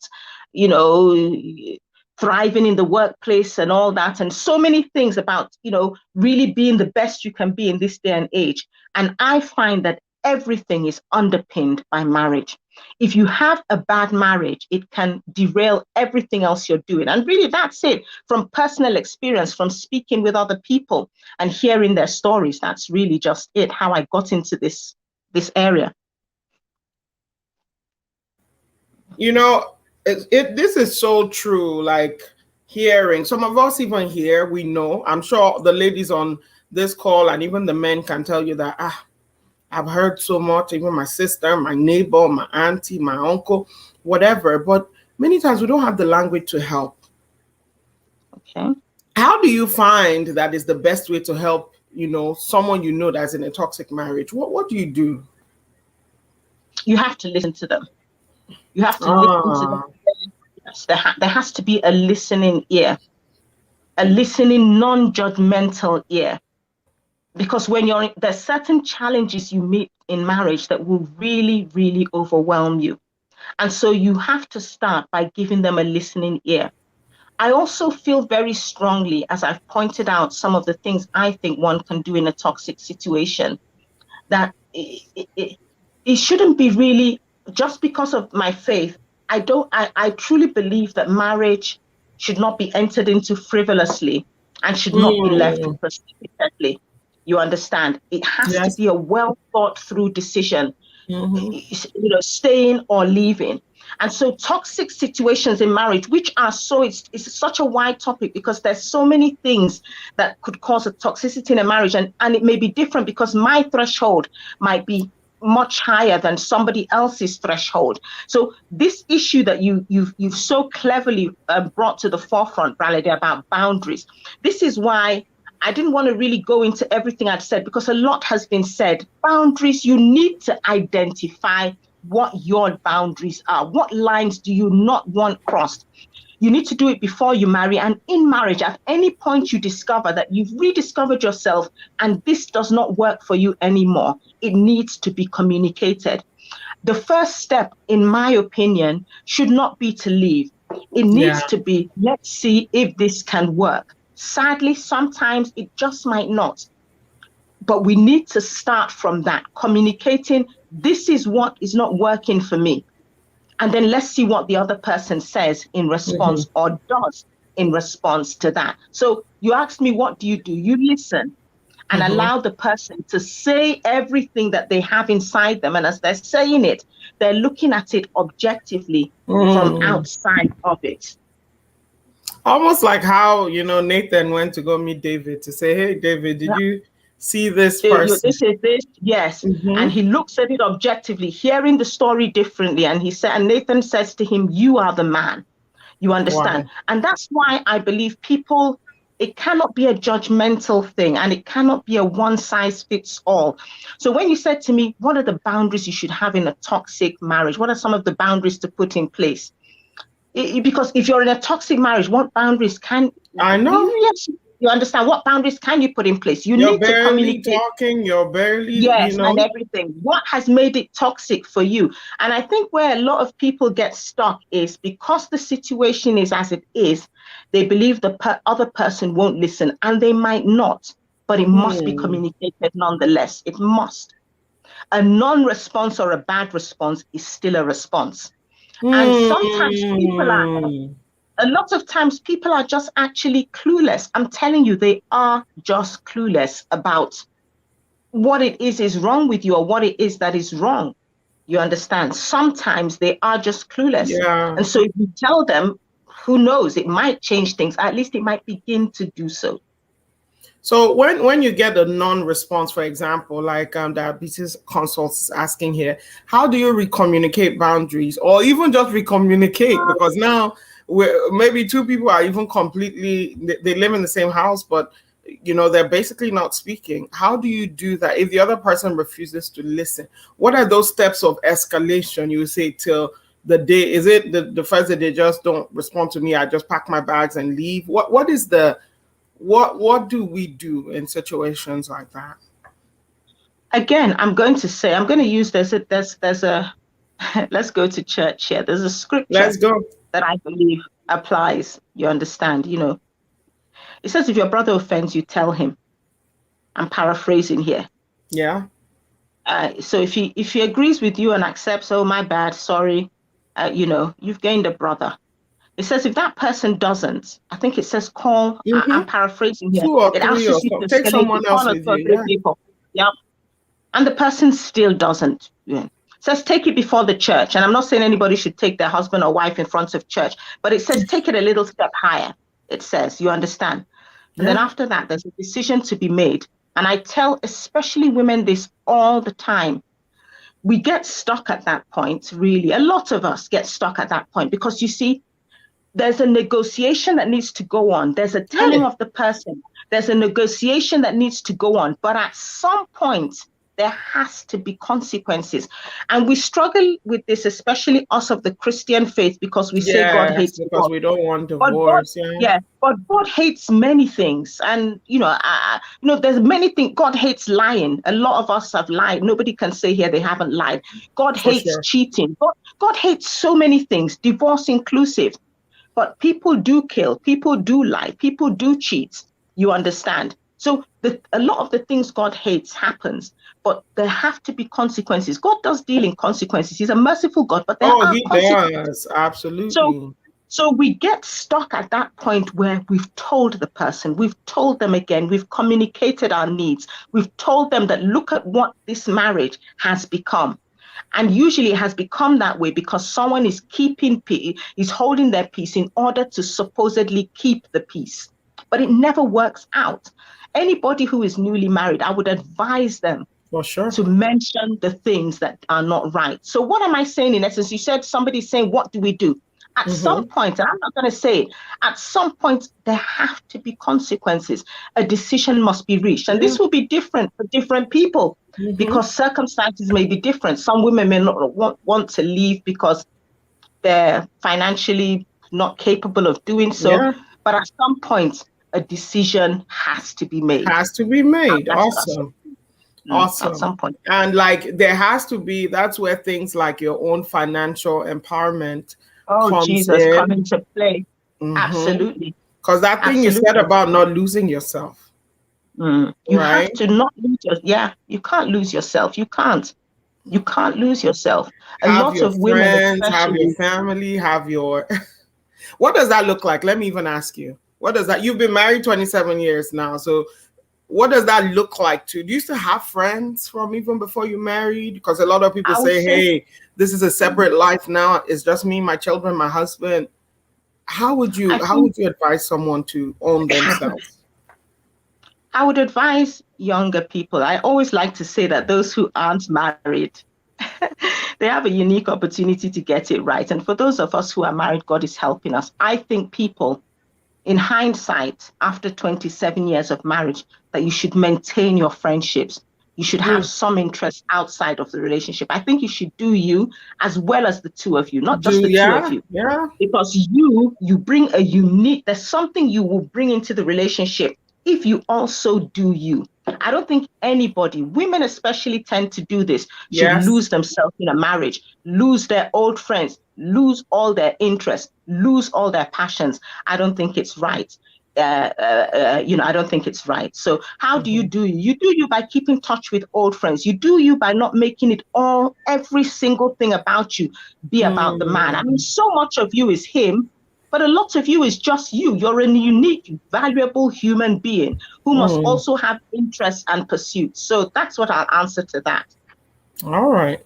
I have one question here. I don't know if I fully understand it, but if you want to take a stab at it, could there be a clash of boundaries or boundary clash? Like, oh, no, I don't agree, or yes, I agree, something like that. You see, the foundation of a thing is critical. I believe it was Bumi that spoke before me. In an ideal world, a lot of these things should be sorted out prior to marriage. And I'm glad there's so much awareness of this now, premarital classes talking about things. You see, if you've aligned yourself with a person whose boundaries are different from yours. So for instance, I want complete honesty and transparency, but this person is at the very best, it's just not that way, it's guarded.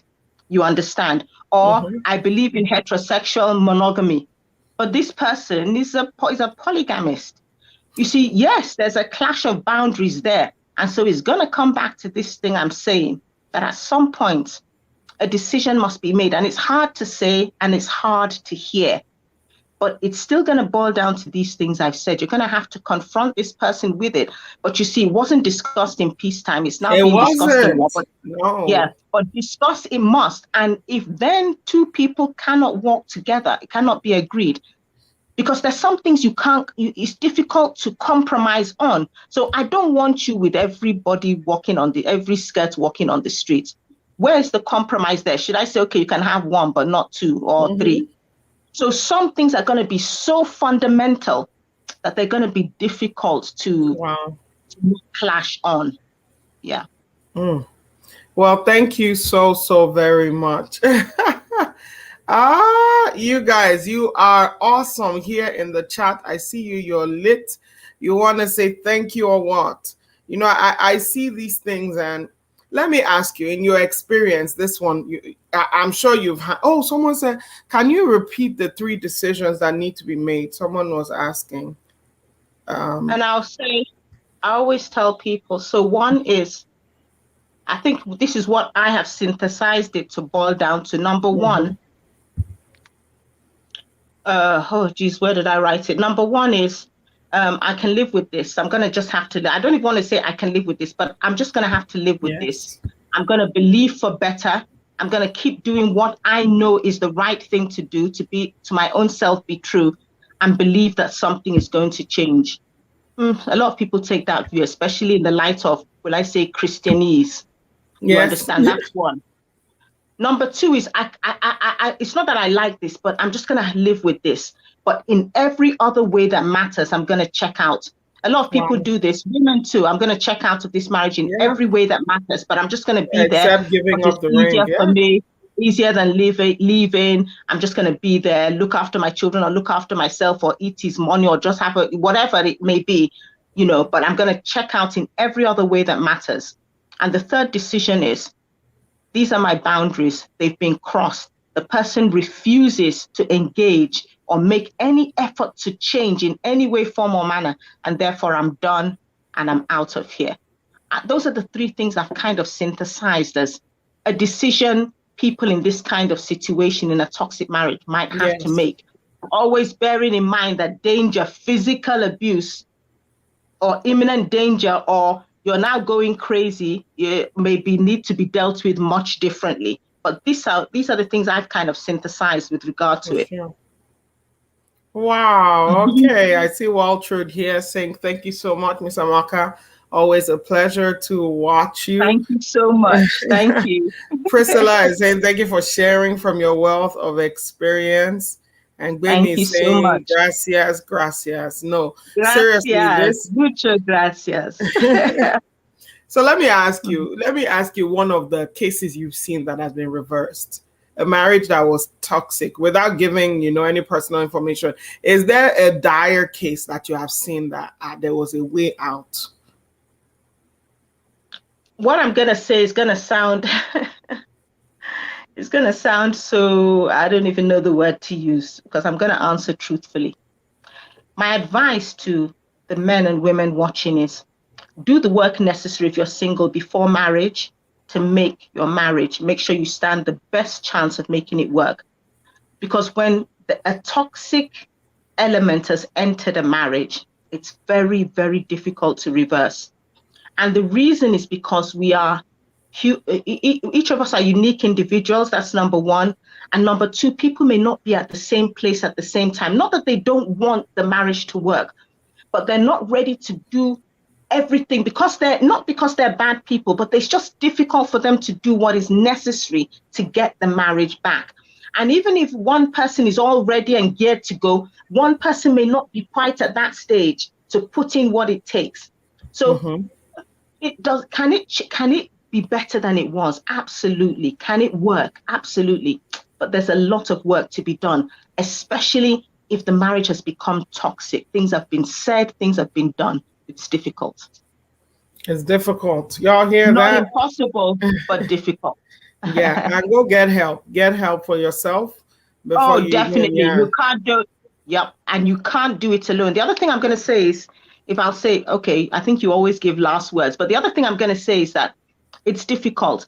And even if your significant other doesn't want to get help to deal with themselves, you go get the help for yourself to be able to deal with it, to be able to find you, even if the other person doesn't want to. Awesome. Thank you so much.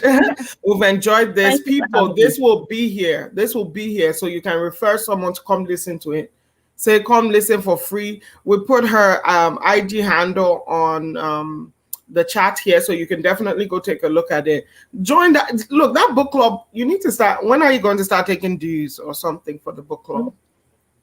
The book club is free. The book club is a labor of love for me. Oh The my fact that word. people, it's a labor of love for me. People need to learn about marriage. There's a skill set required for marriage, honestly. And none of us, myself included, kind of knew this. We need to get knowledge about it. We really do. That's why marriages are failing. So the book club is free. Join it. Get my books. You understand? Reach The out to books are me in if the, you want to yeah. talk. I'll put the books They're in the available on chat as Amazon and well. everything. Yeah. Mm-hmm. Yeah. Yeah, you look at those interesting titles. Oh my gosh. Your books their titles are so interesting. I love them. I That's what love them. everybody says. That's what everyone says, that my Mhm. titles are so amazing. It's just God. Honestly, it's really just God. But the book club is free. It's a labor of love. I Yeah. really mean it. So if you really want to join, go DM at Amaka's book club. You can go, if you go over there, you'll get all the details. It's in the chat right now, so you can get it. Okay. Thank you so much, Miss Amaka. We Thank you. enjoyed Thank you having so you much, here. You look Bralade. gorgeous. After Bye. 27 years, this is how we want to look. Oh, thank you so much. Okay. Thank Bye. you so much. Yeah. Oh my word. People. How do we join the book club? Just pick up your phone right now. Go to Amaka's book club on Instagram. And you will be able to get access to the book club, or you'll be able to request access to the book club. Okay. So I wanted to make sure that I posted it, and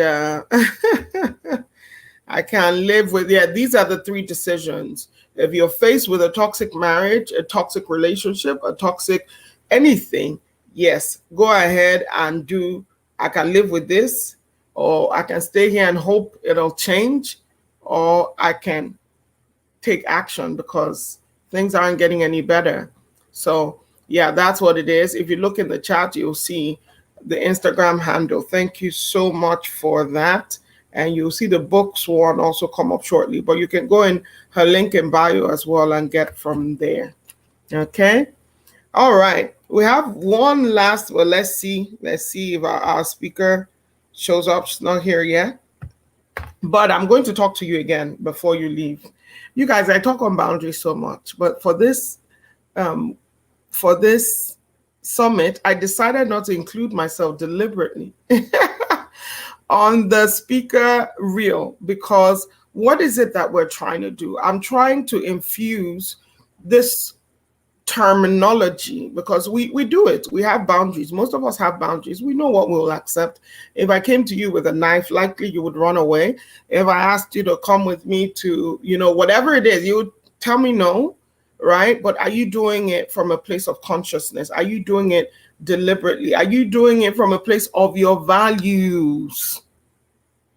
Are you doing it from there? That's really what we're looking for. Okay, so that's something that I want you to bear in mind as you go from now. Yesterday, you heard so much on personal leadership, on boundaries, and all these things. What have you taken? I know you probably have more questions than answers right now. It is a safe place to be. Don't worry too much, okay, about it. What I want you to do is to come back here tomorrow, because tomorrow we'll be talking about the tools that you will need to effect all of these things in those buckets, in your parenting, in with your friends, with your family, in your own personal life. That's what we'll be talking about here tomorrow. Okay, so come here. We'll have, first of all, Tombra Unswago, she'll be talking about identity. You heard Bumi, you heard so many people talk about your identity, your personal values, your core values. Hey, if you don't have that, what are you really setting? You're borrowing someone else's boundaries. That's what you will ultimately be doing. So we want you to define yourself, define your worldview, and have all of that so that you can go right ahead and set the boundaries or maintain the boundaries that you need to have. We will also have Ehi Ademabo, who talks about mindset.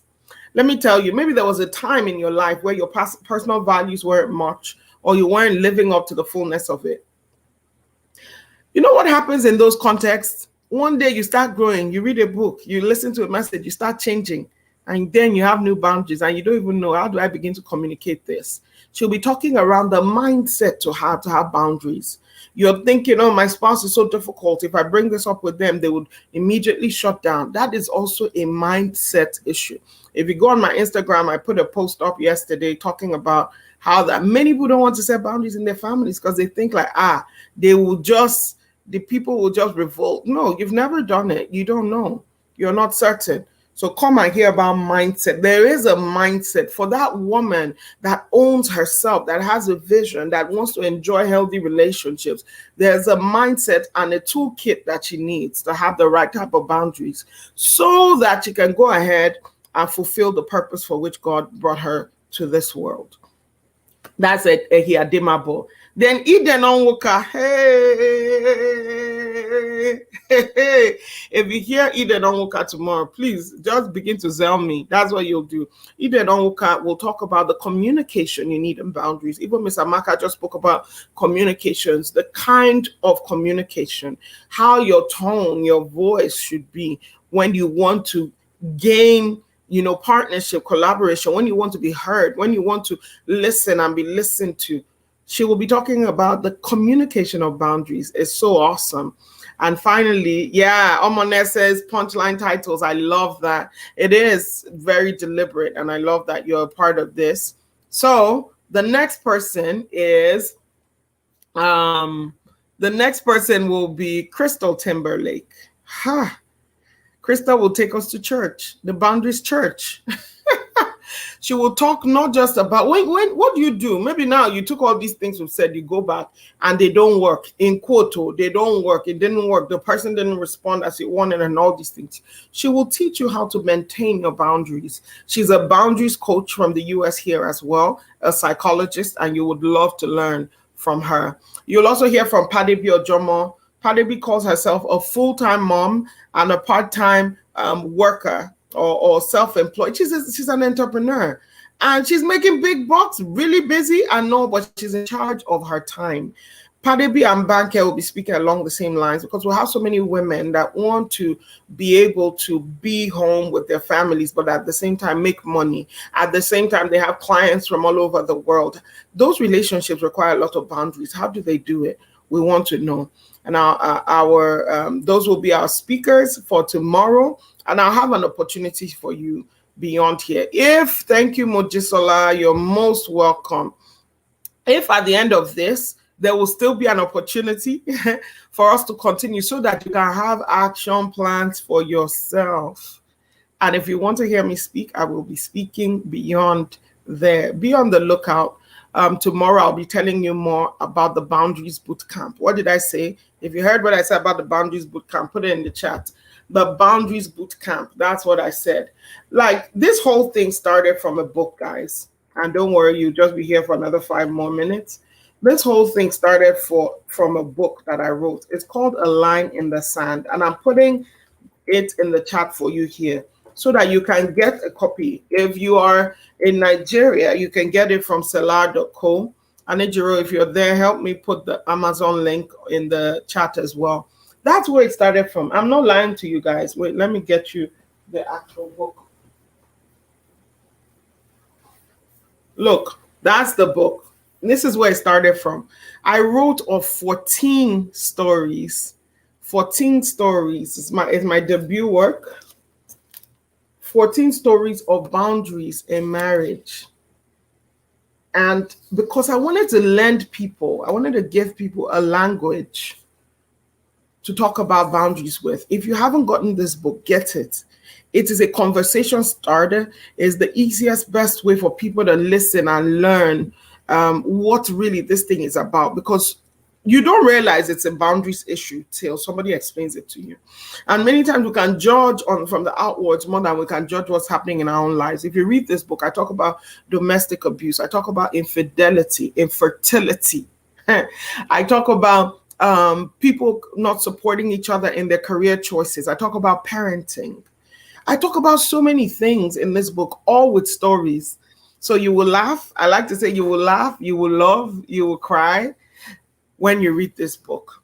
And those lessons are indelible here. I also have an appendix in here where I wrote about how the 10 steps for how you can set boundaries. I gave you guys the ebook free of charge. And your raw talent, thank you so much. Send me a DM on Instagram. They say they want to give 5 people my book. That is so sweet of you. At the Boundaries Boot Camp, which will be starting, and you guys, I will tell you more tomorrow, but just know that the Boundaries Boot Camp will be starting, will be a direct offshoot. So be here early tomorrow. And my friend Humbra said, please tell us about the Boundaries Boot Camp. Be here tomorrow. Promise me, if you'll be here tomorrow, just be putting it in the chat because I want to hear you say it. And if you haven't registered for this summit, even though you're here now and someone forwarded this link to you, can you please put it in the chat? Put it in the chat so that I can have it and go ahead and be there tomorrow so that we can talk more about it. But it'll be open for you to come about. I'll take only a few people because I want us to have interaction. I want us to do role play. I want us to have action plan for all of our relationships. If your mother is very special to you, but the problem, you guys have been having these toxic issues for a while, go ahead and put it in there.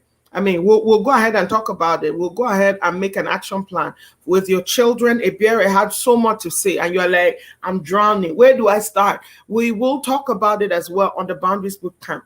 You guys said a lot about some people you wanted me to bring back. If you come on this Boundaries Boot Camp, you just might see Ibiere, but making no promises. Okay? Making no promises.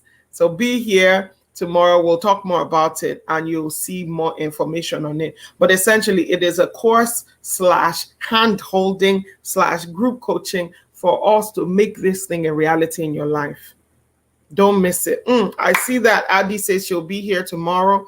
Temitara says she'll be here. Everyone like, yes, yes, yes, yes, yes. All right. Okay. Thank you all so much. Make sure you pick up the book. Oh, it's just very easy. Just look for Bralade, or just Google Bralade, A Line in the Sand on the internet. You'll find it. If not, come back to this chat. You'll see the links that are here. If not, look on my bio in the emails I've been sending you at my byline. You'll see it in there. All right, high points of today. We have 5 minutes and we'll be leaving. High points of today. Can you give it to me? Hot, hot, sharp, sharp. What are your high points of today?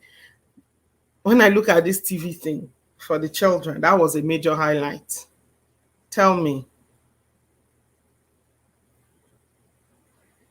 What has been, how do we get the ebook? If you register Mojisola, you get the ebook in your email. If you register for this course, you'll get the ebook right in your email. So definitely look out for that. What else? You'll be there tomorrow. Great. That is awesome. What are you leaving here with today? What are you leaving here with today? Because I absolutely have to get that. What are you leaving here with today? Discover yourself. That's what Gbemi is saying. Discover yourself.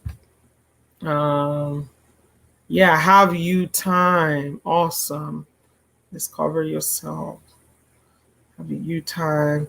Glory says she registered yet to get it. Glory, just go ahead and reply the email hello@bralade.com. hello@bralade.com. I'll be sure to get it to you. But Ida said, Ida David Damvoama, I love your name, says that she or he received it as well. All right, Bridget is saying boundaries keep relationships healthy. Absolutely. Absolutely. Osewezina. I love your name. I love all these names. Isn't that Maka? All right, she'll be here. Ame Eleljo says, yes, my personal values determine my boundaries. I need to identify my personal. Be here. By the time you finish that session tomorrow, Tombra is right here in the chat. You'll see what I'm talking about.